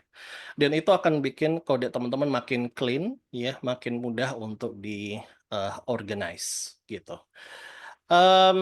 Itu aja kayaknya ya. Waktunya sudah habis. Aku kembalikan ke Mandes, ke tim Activate. Kalau teman-teman mungkin nanti ada pertanyaan silahkan dimasukkan di kolom komen. Thank you, thank you. Nanggung. Ya, waktunya kurang panjang ya. Protesnya jangan ke aku. Wah, terima kasih banyak Kak Indra. Seru banget ya 60 menit udah berlalu nih belajar bareng Kak Indra. Kurang lama katanya. Oke, buat teman-teman, kalau mau ada yang tanya boleh banget raise hand atau drop di kolom komen. Nanti kalau misalnya mau raise hand, boleh nanti aku pilih dan silakan on mic.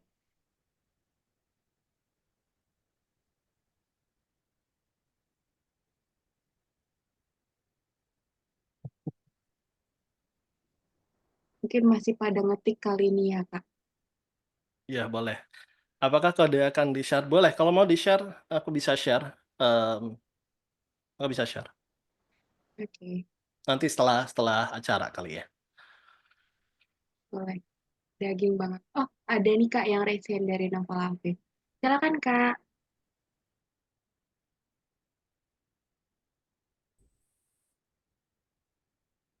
Halo, halo Kak Indra. Halo, halo. Kak, mau nanya dong, tadi kan ketika pas Kak Indra, Suaranya muffle. Nggak kedengeran. Halo, halo, tes, tes. Oke. Better. Tadi kan ngeliat Kak Indra kayaknya ngoding tuh enak banget, clean banget jadinya. Penasaran banget sih Kak untuk kalau misalkan extension dari VS Code tuh yang dipakai apa aja sih Kak? Biar Extension. extension ya kayaknya ketika misalkan lagi ke nulis dalam apa sih misalkan kayak nulis cons gitu terus kayak import sendiri terus tiba-tiba ada gitu. Jadi kita nggak usah nulis ulang lagi gitu.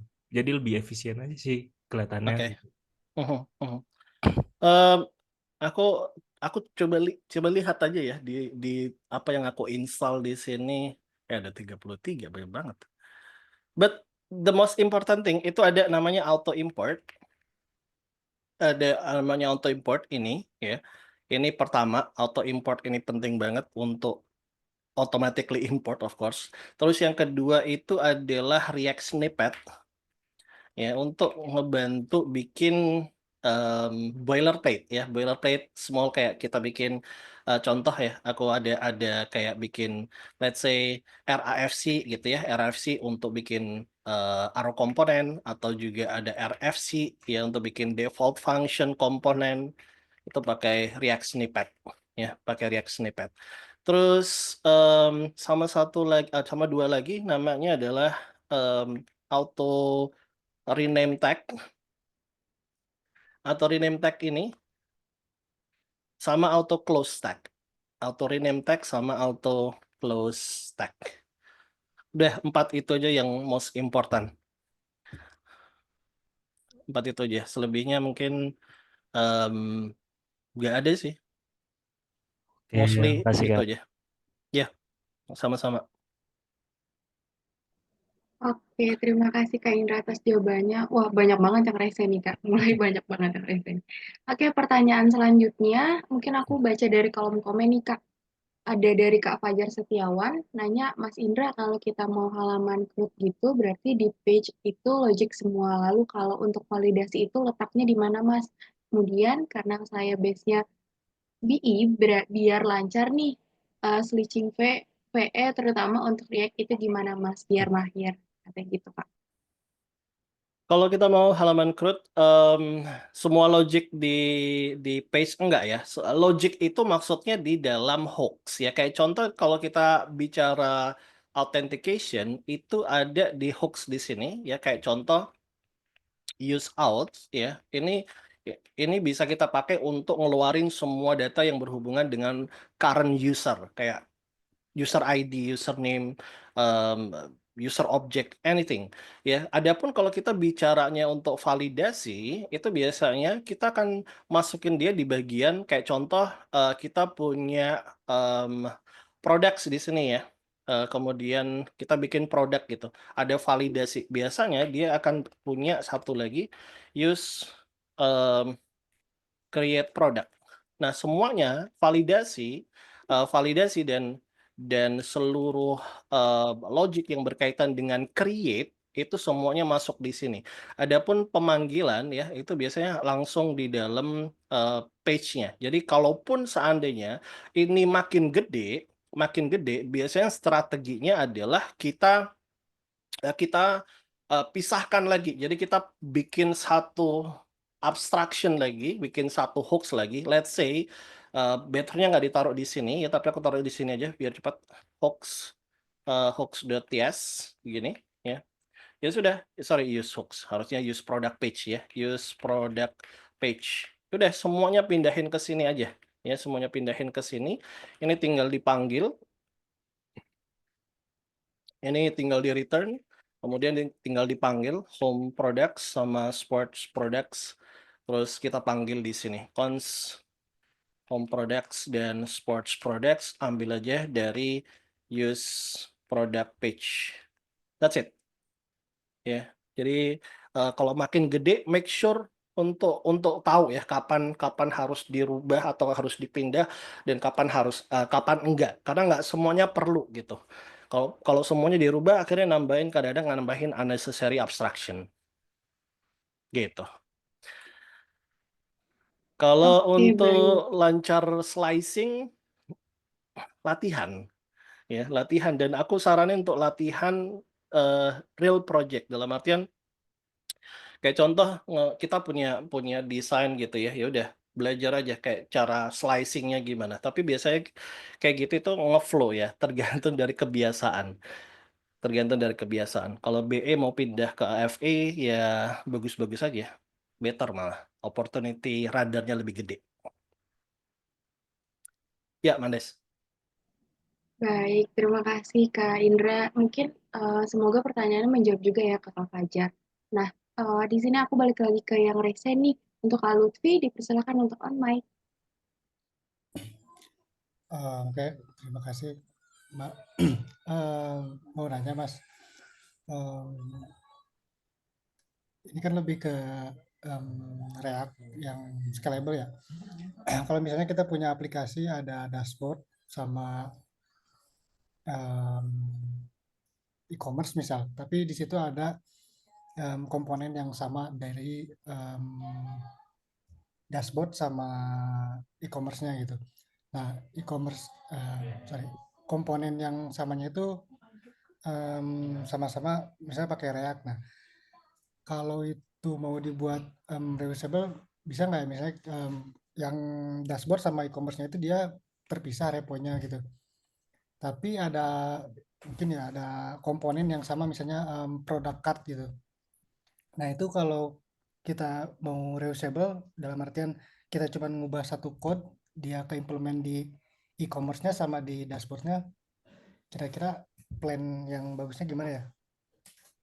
Iya, aku pernah melakukan itu. Jadi di 9 produk yang kita bikin itu semua desainnya harus sama. Karena kita dari company yang sama, satu produk dengan yang lain itu saling berkaitan. Strateginya adalah dengan menggunakan monorepo. Ya, kalau dulu aku pakainya adalah NX ya, NX monorepo. Iya, NX monorepo. Atau yang sekarang yang paling umum adalah turbo repo ya, turbo repo. Ini monorepo. Perbedaannya itu adalah seperti ini, teman-teman. Aku coba coret-coret ya. Coba coret-coret monorepo. Jadi ada yang namanya polyrepo dan ada yang namanya monorepo. Nah, kalau polyrepo ini biasanya monolitik gitu ya. Kayak contoh ini repo, terus di dalamnya ya udah ada aplikasi, ada komponen, ada function, ada service dan seterusnya. Semua yang kita butuhin dimasukin. Nah, kalau seandainya ada satu company yang punya multiple project yang let's say punya desain yang sama gitu ya, biasanya let's say UI-nya itu dikeluarkan dan dijadikan ini apa namanya satu buah kayak semacam library atau package yang kemudian mereka nginstal langsung dari sini. Jadi langsung diinstal begitu. Nah, kalau monorepo itu bentuknya adalah satu repo besar yang di dalamnya itu kita bagi jadi eh, repo A, ada repo B. Let's say ini adalah web, ini adalah admin panel gitu. Nah, kemudian si UI itu kita jadikan another package UI. Begini. Jadi let's say semuanya dirubah, let's say ini dirubah, oke, semua desain dirubah, kita ada rebranding, berubah jadi biru semuanya, maka semuanya akan ikut berubah. Itu pakai monorepo. Strateginya adalah pakai monorepo. Cukup rumit, tapi worth it untuk dipelajari kalau teman-teman mau bikin aplikasi yang super gede ya. Ini worth it untuk dipelajari. Perbedaannya kalau kita pakai ini ya, pakai sistem seperti ini, kadangkala ada yang namanya dependency hell. Makin panjang kan jelasinnya. Tapi intinya pakai monorepo. Pakai repo. Biar waktunya nggak cukup kayaknya. Silahkan, Mandes. Baik, terima kasih Kak Indra. Semoga menjawab ya Kak tadi pertanyaannya. Dan ini mungkin untuk last question dari Kak Fuad. Mas, kenapa internal utility ditaruh di lib sedangkan third party di utils? Sama HTTP client tadi bisa di-intercept atau di-cancel nggak? Thank you, Mas. Iya, iya, API Lips ini karena case-nya adalah ini ya, apa namanya, case-nya simple, jadi aku taruh aja di situ, semuanya biasa aku taruh di Lips, terus kemudian aku panggil semuanya. Jadi Lips itu yang mentah ya, utils yang aku pakai itu yang matang gitu. Jadi panggil si kelasnya, bikin instantiate kelasnya aja. Kalaupun dipakai kayak mau ditaruh di dalam utils langsung silahkan bisa aja. Cuman aku nggak suka. Biasanya tuh di utils tuh cuman ada beberapa baris aja. Kayak contoh kalau teman-teman pakai Prisma fetching ya, itu kita bisa ekspor cons Prisma gitu doang. Hanya ada 2 baris. Sama juga case-nya kayak yang aku lakukan, 2 baris. Jadi utility tidak boleh ada logic ya. Kalau teman-teman lihat tadi Lips itu kan di HTTP kan semuanya logic ya. Dan itu bikin bikin teman-teman pusing nanti kalau kalau kalau ditaruh di utils. Itulah kenapa instantiate-nya di utils folder, bukan di Lips.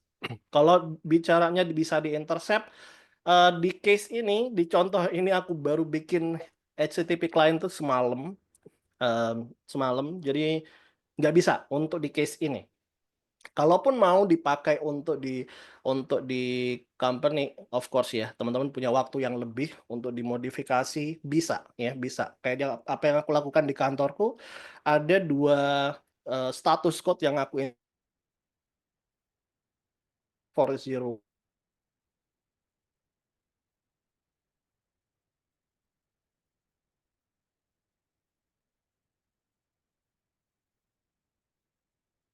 yang kedua, kalau contohnya 403 itu akan redirect, bisa langsung dibikin. Itu aja, Mandes. Oke, terima kasih banyak Kak Indra. Mungkin itu aja pertanyaan yang masuk. Sebenarnya masih banyak banget nih Kak yang masuk di kolom chat dan juga yang raise hand. Karena waktunya terbatas, jadi mungkin nanti teman-teman boleh izin untuk tanya langsung ke Kak Indra dan mungkin boleh langsung in touch lewat apa nih Kak? Kira-kira LinkedIn kah, Instagram kah? Boleh di Twitter, LinkedIn boleh. Tadi aku sudah share Twitter aja kali ya. Twitter boleh. Kalau ada pertanyaan silakan dilanjut di Twitter aja boleh. Oke, di Twitter ya teman-teman, karena banyak banget pertanyaan yang masuk. Terima kasih banyak Kak Indra atas sharing ilmunya yang super Sama-sama. insightful malam ini, yang super daging kalau kata teman-teman. Semoga ilmunya bisa sampai dengan baik ya ke teman-teman semuanya yang hadir pada malam hari ini. Oke, teman-teman udah dapat ilmu dan belajar juga nih. Nah, aku mau kembali ingetin, jangan lupa untuk teman-teman tetap aktif sampai sesi acara ini berakhir, karena akan ada hadiah spesial untuk 4 peserta teraktif yang akan diumumkan di akhir acara. Nah, selain itu teman-teman, aku juga punya info sekilas lagi nih yang nggak kalah kerennya yang info awalnya. Kalau Hactivate masih buka untuk beasiswa Night Bootcamp dengan program digital marketing, front end React, back end Golang, dan data analytics. Jadi kalau tahu mau lebih lanjutnya, boleh diperhatikan info dari tim admission ya teman-teman. Untuk Kayara, aku persilakan. Halo, thank you Mandes. Oke, kayaknya ini udah, yuk teman-teman boleh scan, tapi belum di-share screen. Silahkan teman-teman boleh ikutan gitu ya, seru-seruan dulu untuk ikut di Menti. Teman-teman boleh scan barcode yang di sebelah kiri, atau kalau misalkan teman-teman mau join nggak lewat barcode gitu ya, teman-teman bisa ke menti.com, kemudian masukkan kodenya di 311011128. Udah ada yang join? Boleh kasih react ya kalau misalkan teman-teman sudah bisa masuk ke mentinya.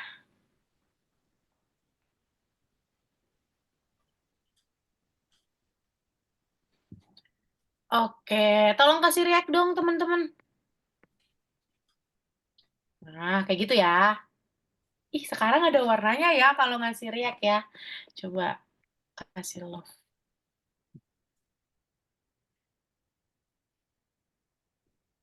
Oke, wow udah lumayan banyak nih yang join di Menti.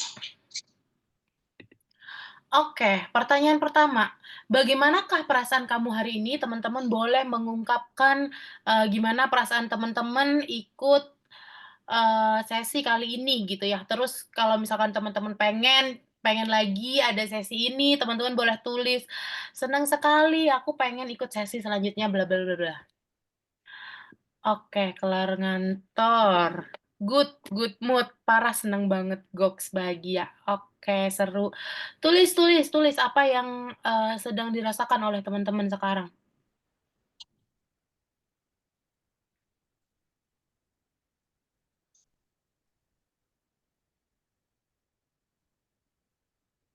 Oke, boleh di next.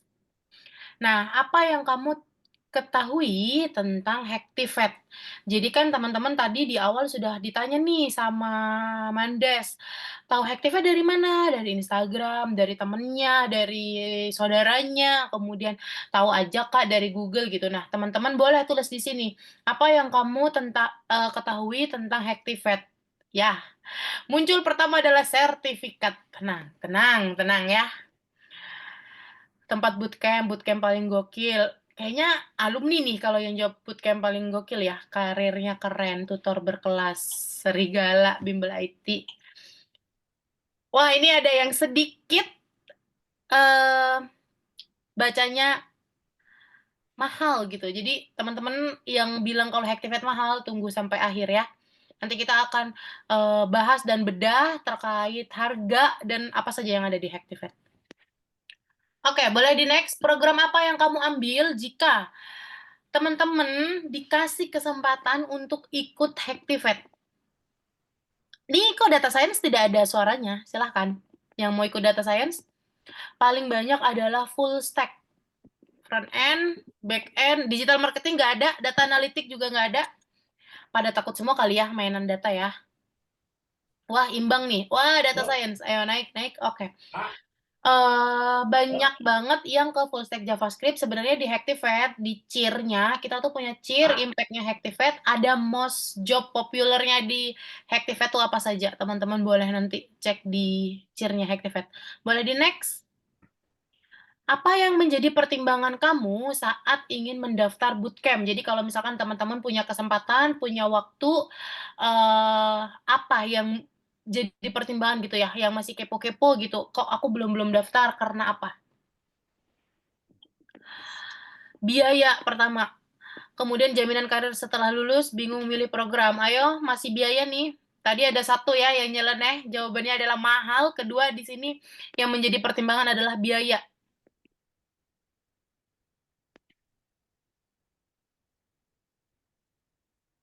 Oke, kayaknya masih dipegang oleh biaya ya. Oke, next. Nggak sabar mau bahas apa yang akan ada di Hactivate kita. Oke, teman-teman kalau misalkan mau bertanya terus malu gitu ya, teman-teman boleh tanya di kolom chat kayak gitu. Atau misalkan teman-teman tulis aja di Mentimeter, tulis di Menti nanti dibantu bacakan oleh operator atau Mandes. Nah, sambil kita lihat teman-teman yang masih mau tanya-tanya gitu ya, aku mungkin mau kenalan dulu ya dari Hactivate. Sebelum kenalin Hactivate, aku perkenalan diri lagi. Kenalin aku Yara, aku yang bakal nemenin teman-teman untuk sesi kali ini. Kalau teman-teman fisik ke Hactivate itu juga nanti ketemunya sama aku. Nah, apa sih Kak Hactivate? Programnya tuh ada apa saja? Perjalanan karirnya itu seperti apa gitu. Nah, jadi di Hactivate itu untuk karir itu bukan cuman kemarin nih kayak sekarang kan bootcamp banyak banget ya. Nah, itu tuh kalau di Hactivate sudah dari 2016, muridnya itu sudah lebih dari 5.000 dengan alumni lebih dari 2.700. Kemudian untuk ditempatkan kerja atau placement job itu di 2.654 plus karena masih ada yang proses. Kemudian selanjutnya untuk durasi penempatan kerja atau placement job itu di 60 hari dengan gaji rata-rata 8,5 dan itu bisa lebih ya, tergantung dari posisi teman-teman. Kemudian mitra perekrutan 955. 2 bulan lalu kayaknya. Itu Hactivate ada town hall yang di situ diinfo bahwa mitra kita sekarang lebih dari 1.000 gitu dan itu akan terus bertambah dan bertumbuh kayak gitu. Kemudian programnya ada apa saja sih gitu. Nah, di Hactivate tuh ada 2 tipe program, teman-teman ada yang full time bootcamp sama yang night bootcamp. Nah, full time bootcamp itu belajarnya Senin sampai Jumat jam 9 sampai jam 6 sore. Programnya ada full stack JavaScript sama data science. Kemudian untuk yang night bootcamp ini lebih beragam karena night bootcamp itu bisa jadi alternatif pecahannya dari si full time bootcamp. Kayak misalkan nih JavaScript itu kan dapatnya front end, back end gitu ya. Nah, pecahannya itu ada di night bootcamp.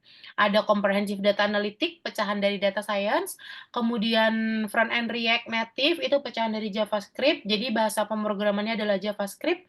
Kemudian back end, tapi kalau di kita back end-nya pakai Golang, sama ada program satu lagi yang non coding adalah digital marketing. Kayak gitu. Boleh di next. Nah, tadi kan ada ya yang jawab dapat kerja setelah lulus gitu ya. Ini mungkin aku jelasin sedikit terkait karir support. Jadi di Hactivate itu belajarnya kan Senin sampai Jumat jam 9 sampai jam 6 sore atau jam 7 sampai jam 10 malam. Nah, di Hactivate itu bootcamp-nya bukan cuman dengerin video. Jadi jangan di next dulu ya, kakak operator, aku mau cerita sedikit. Jadi untuk bootcamp-nya itu bukan cuman dengerin video, tapi komunikasi 2 arah kayak tadi. Kayak gini nih kita. Nah, dalam 1 minggu itu dapat 2 sampai 3 tugas yang dinilai atau graded challenge. Itu dari segi teknikal. Nah, dari segi soft skill itu kita dapat 2 support, 1 dari tim engineering empathy, 1 dari tim karir. Nah, untuk tim karir ini apa saja sih yang didapat? Yang pertama adalah CV dan resume preparation. Jadi dari awal teman-teman tuh sudah dimintai CV. Kemudian akan dievaluasi oleh tim karirnya Hactivate.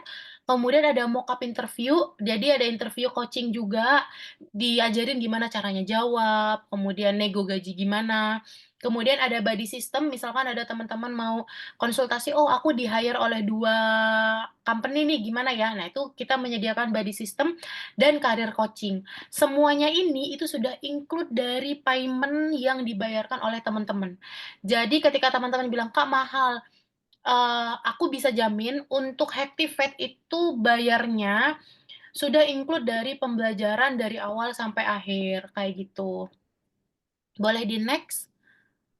Nah, ini setelah lulus bisa jadi apa, kita bisa memprediksi gitu ya, kalau misalkan front end React, kalau front end mungkin bisa jadi front end developer, kalau misalkan ikutnya full stack bisa jadi full stack developer, back end developer gitu ya, dan lain-lain. Kenapa sih kita bisa, eee, memprediksi? Karena di Hactivate untuk career service atau bantuan pencarian kerja, kita tuh dapat 3 fasilitas. Yang pertama adalah rekomendasi ke mitra hiring, kemudian yang kedua dapat job portal eksklusif yang itu juga lifetime, tidak berbatas waktu, teman-teman bisa akses terus, sama yang ketiga dapat kelas karir sampai H+1 bulan teman-teman lulus, kayak gitu.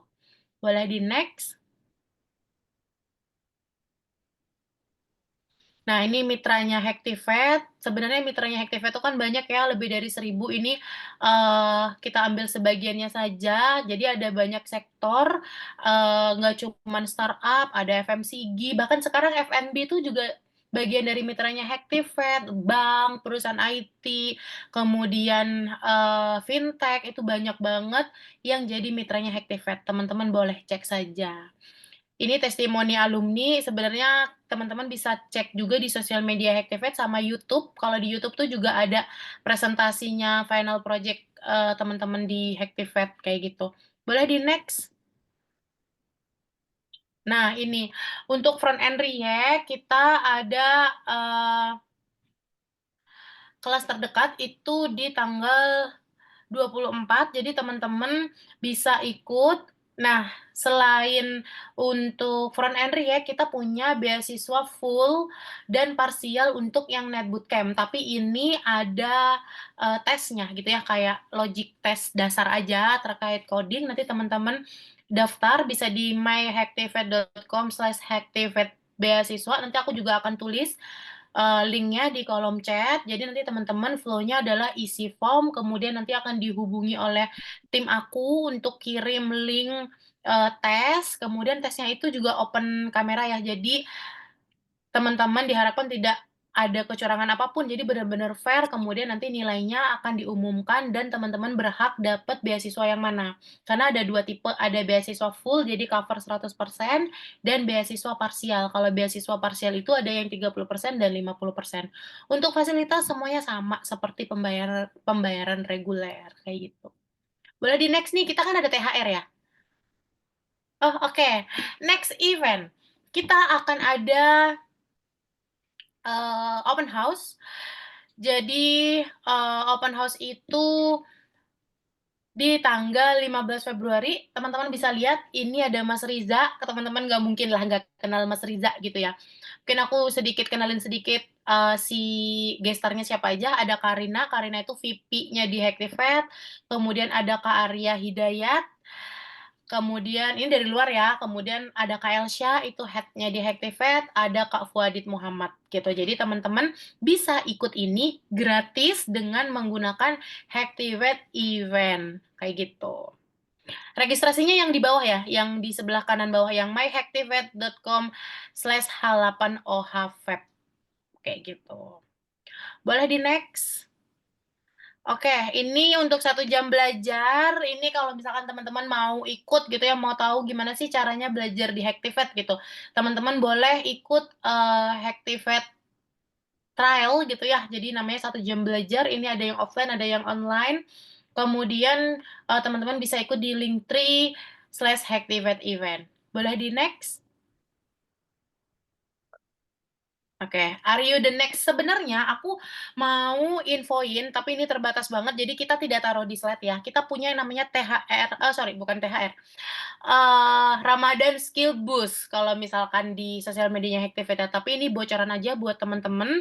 Kita ada namanya THR Ramadan buat teman-teman itu dapat potongan up to 10 juta untuk yang full time bootcamp. Kalau yang night bootcamp itu potongannya up to 4 juta buat yang mau join. Jadi kan kalau misalkan, early special price atau early bird itu ada jangka waktunya ya. Nah, kalau THR ini cepet-cepetan. Jadi teman-teman segera daftar, kalau mau ikut lewat jalur beasiswa boleh, tapi kalau misalkan teman-teman, "Ah, aku nggak mau deh jalur beasiswa, aku mau daftar aja biasa." Boleh teman-teman ikut yang Ramadan Skill Boost, kayak gitu. Ini aku juga kirimkan ke teman-teman link, ada link beasiswa sama link 1 jam belajar. Nah, teman-teman boleh ikut dan, isi formnya di situ, kayak gitu. Oke. Dari teman-teman ada yang mau ditanyakan? Dari karir atau misalkan teman-teman mau bertanya yang lain boleh, silakan.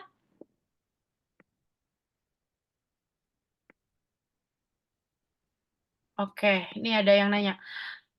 Ya, kayaknya yang satu tadi apa? Kelasnya mahal. Nomor 1, pencet yang atas deh kayaknya, Kak.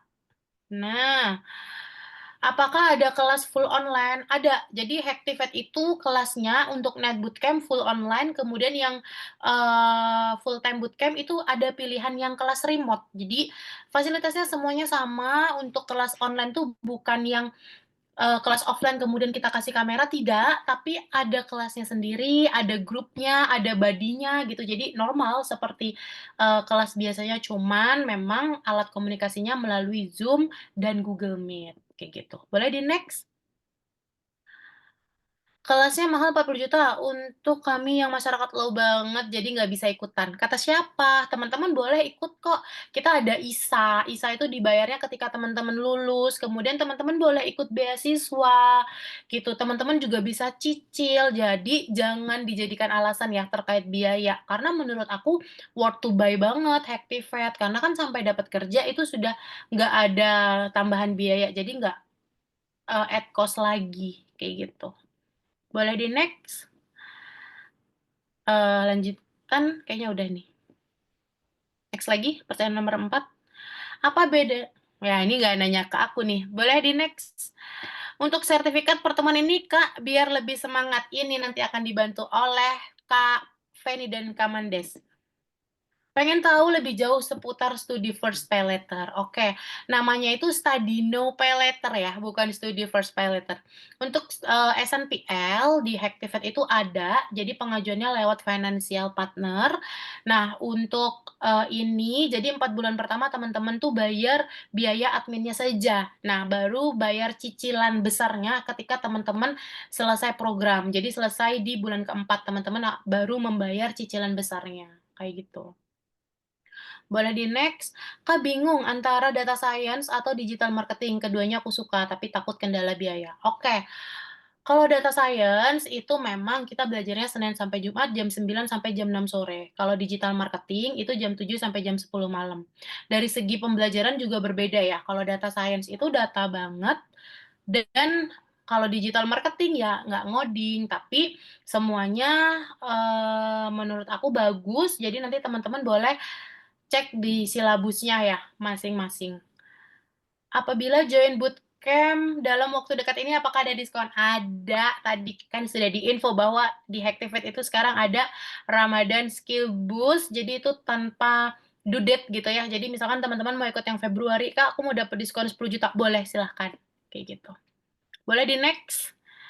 Infokan tentang kelas interview atau konsul.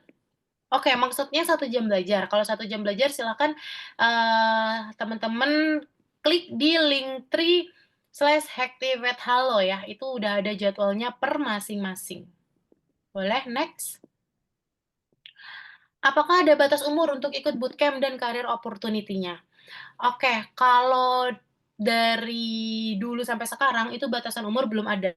Jadi terakhir ada ibu-ibu umur 57 tahun, itu ikut data science dan kebetulan lulus. Cuman kalau misalkan memang career opportunity, kita, filteringnya by nilai. Jadi nilainya, 70 sampai 79 akan dapat ODCS atau On Demand Career Service, kemudian 80 ke atas dapat Full Service Career.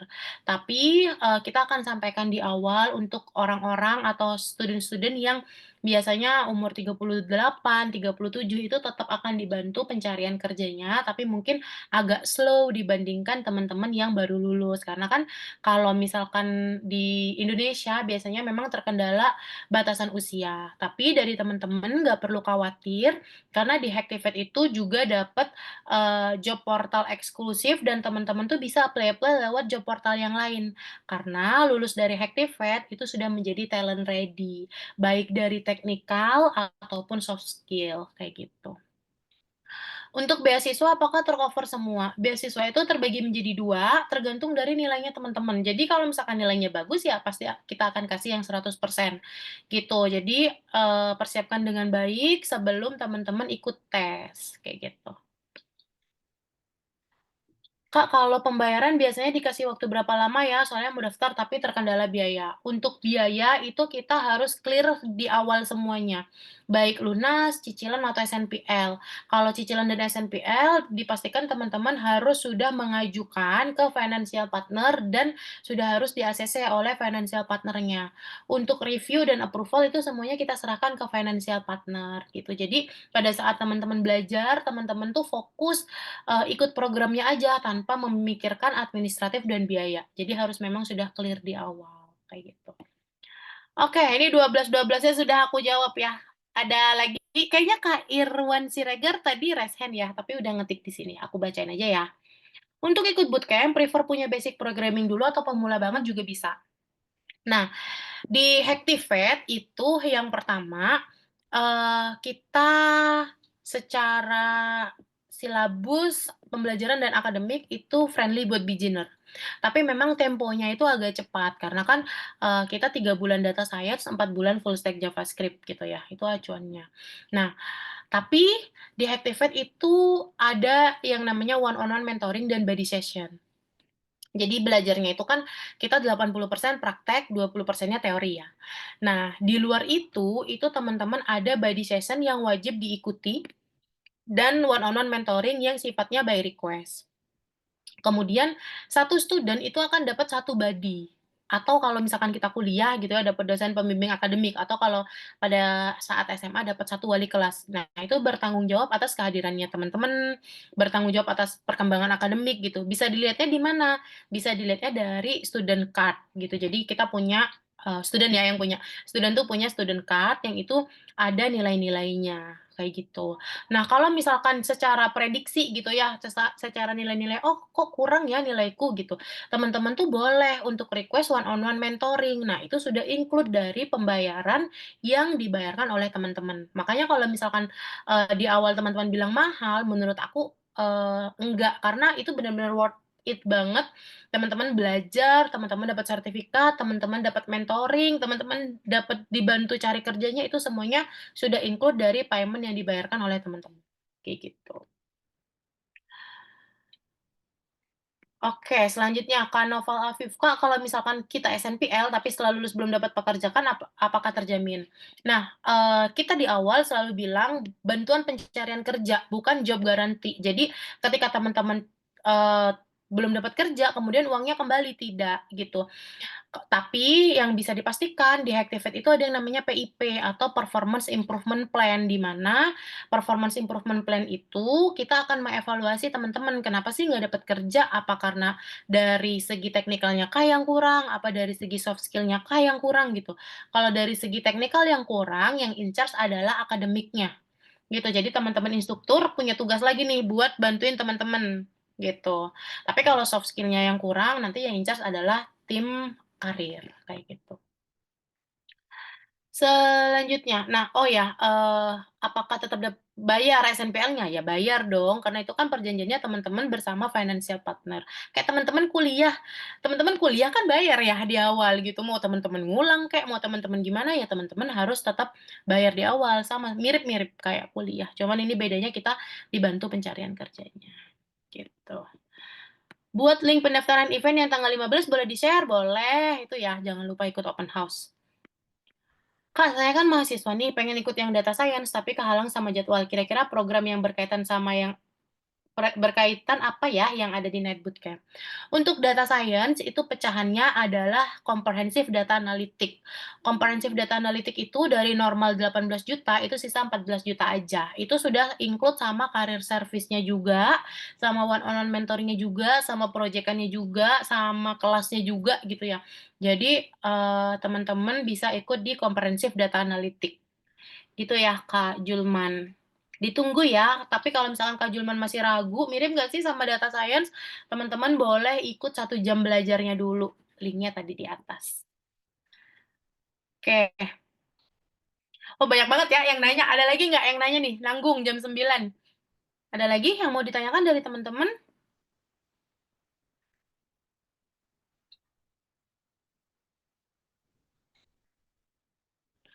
Aku hitung sampai 3 ya.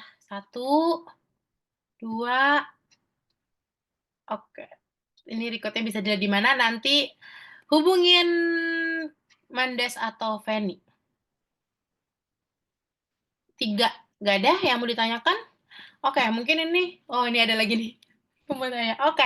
Hai Kak, mau tanya kalau promo yang Ramadan Skill Boost ini total biaya yang dibayarkan berapa ya setelah potongan untuk full stack JavaScript immersive? Untuk full stack JavaScript immersive itu ada 2, ada yang online atau yang offline. Jadi dipotong 10 juta. Kalau yang online berarti 40 dipotong 10 jadi 30 juta. Kalau yang offline 45 dipotong 10 jadi 35. Itu berlaku di Jakarta Pondok Indah sama BSD Tangerang ya, Kak Indah. Gitu.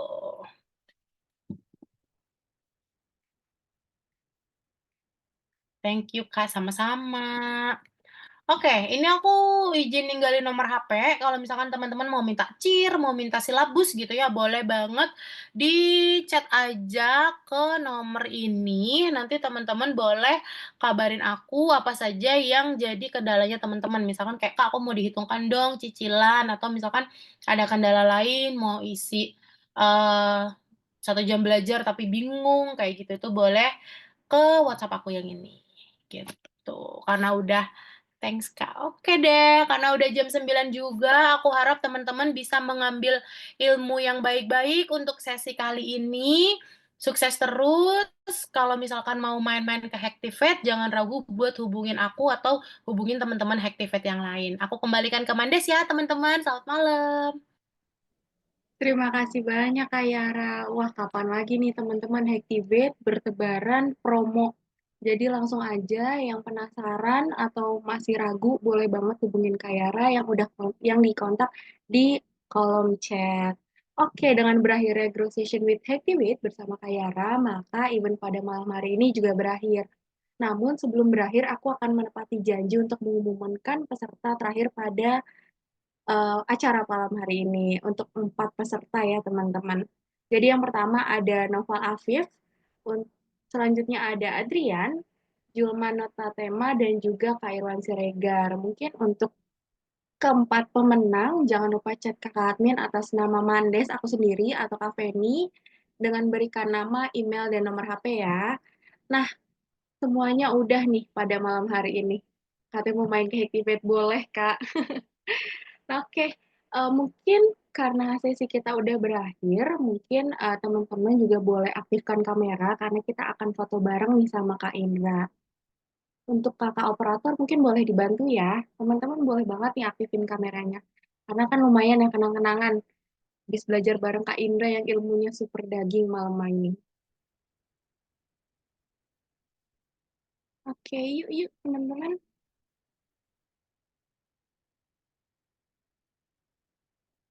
Apakah ada yang mau mengaktifkan kamera lagi? Boleh ditunggu sampai 2103 ya, Kak. Oke. Ya boleh banget kamu pakai kerudung, mau rapih-rapih dulu ditungguin. Masih ada 2 menit lagi.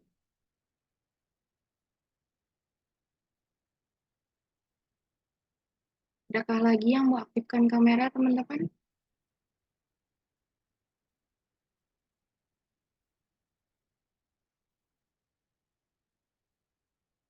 Iya bener banget, dimasukin LinkedIn, di tag Kak Indranya, atau Instagram medsos techactivate.id, jangan lupa. Adakah lagi teman-teman?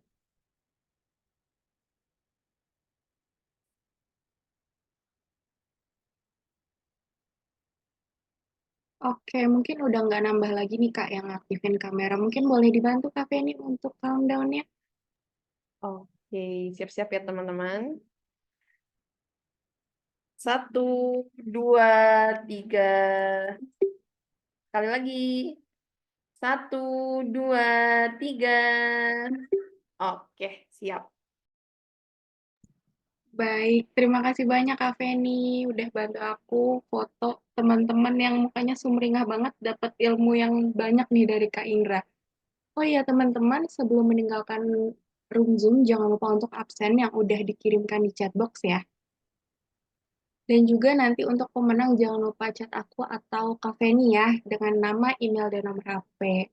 Oke, sekali lagi terima kasih banyak Kak Indra dan juga teman-teman yang sudah hadir pada malam hari ini yang ilmunya sangat insightful dan juga dikenang sampai kapanpun. Aku Mandes pamit undur diri. Terima kasih banyak and see you di event Hacktivate lainnya. Terima kasih. Terima kasih.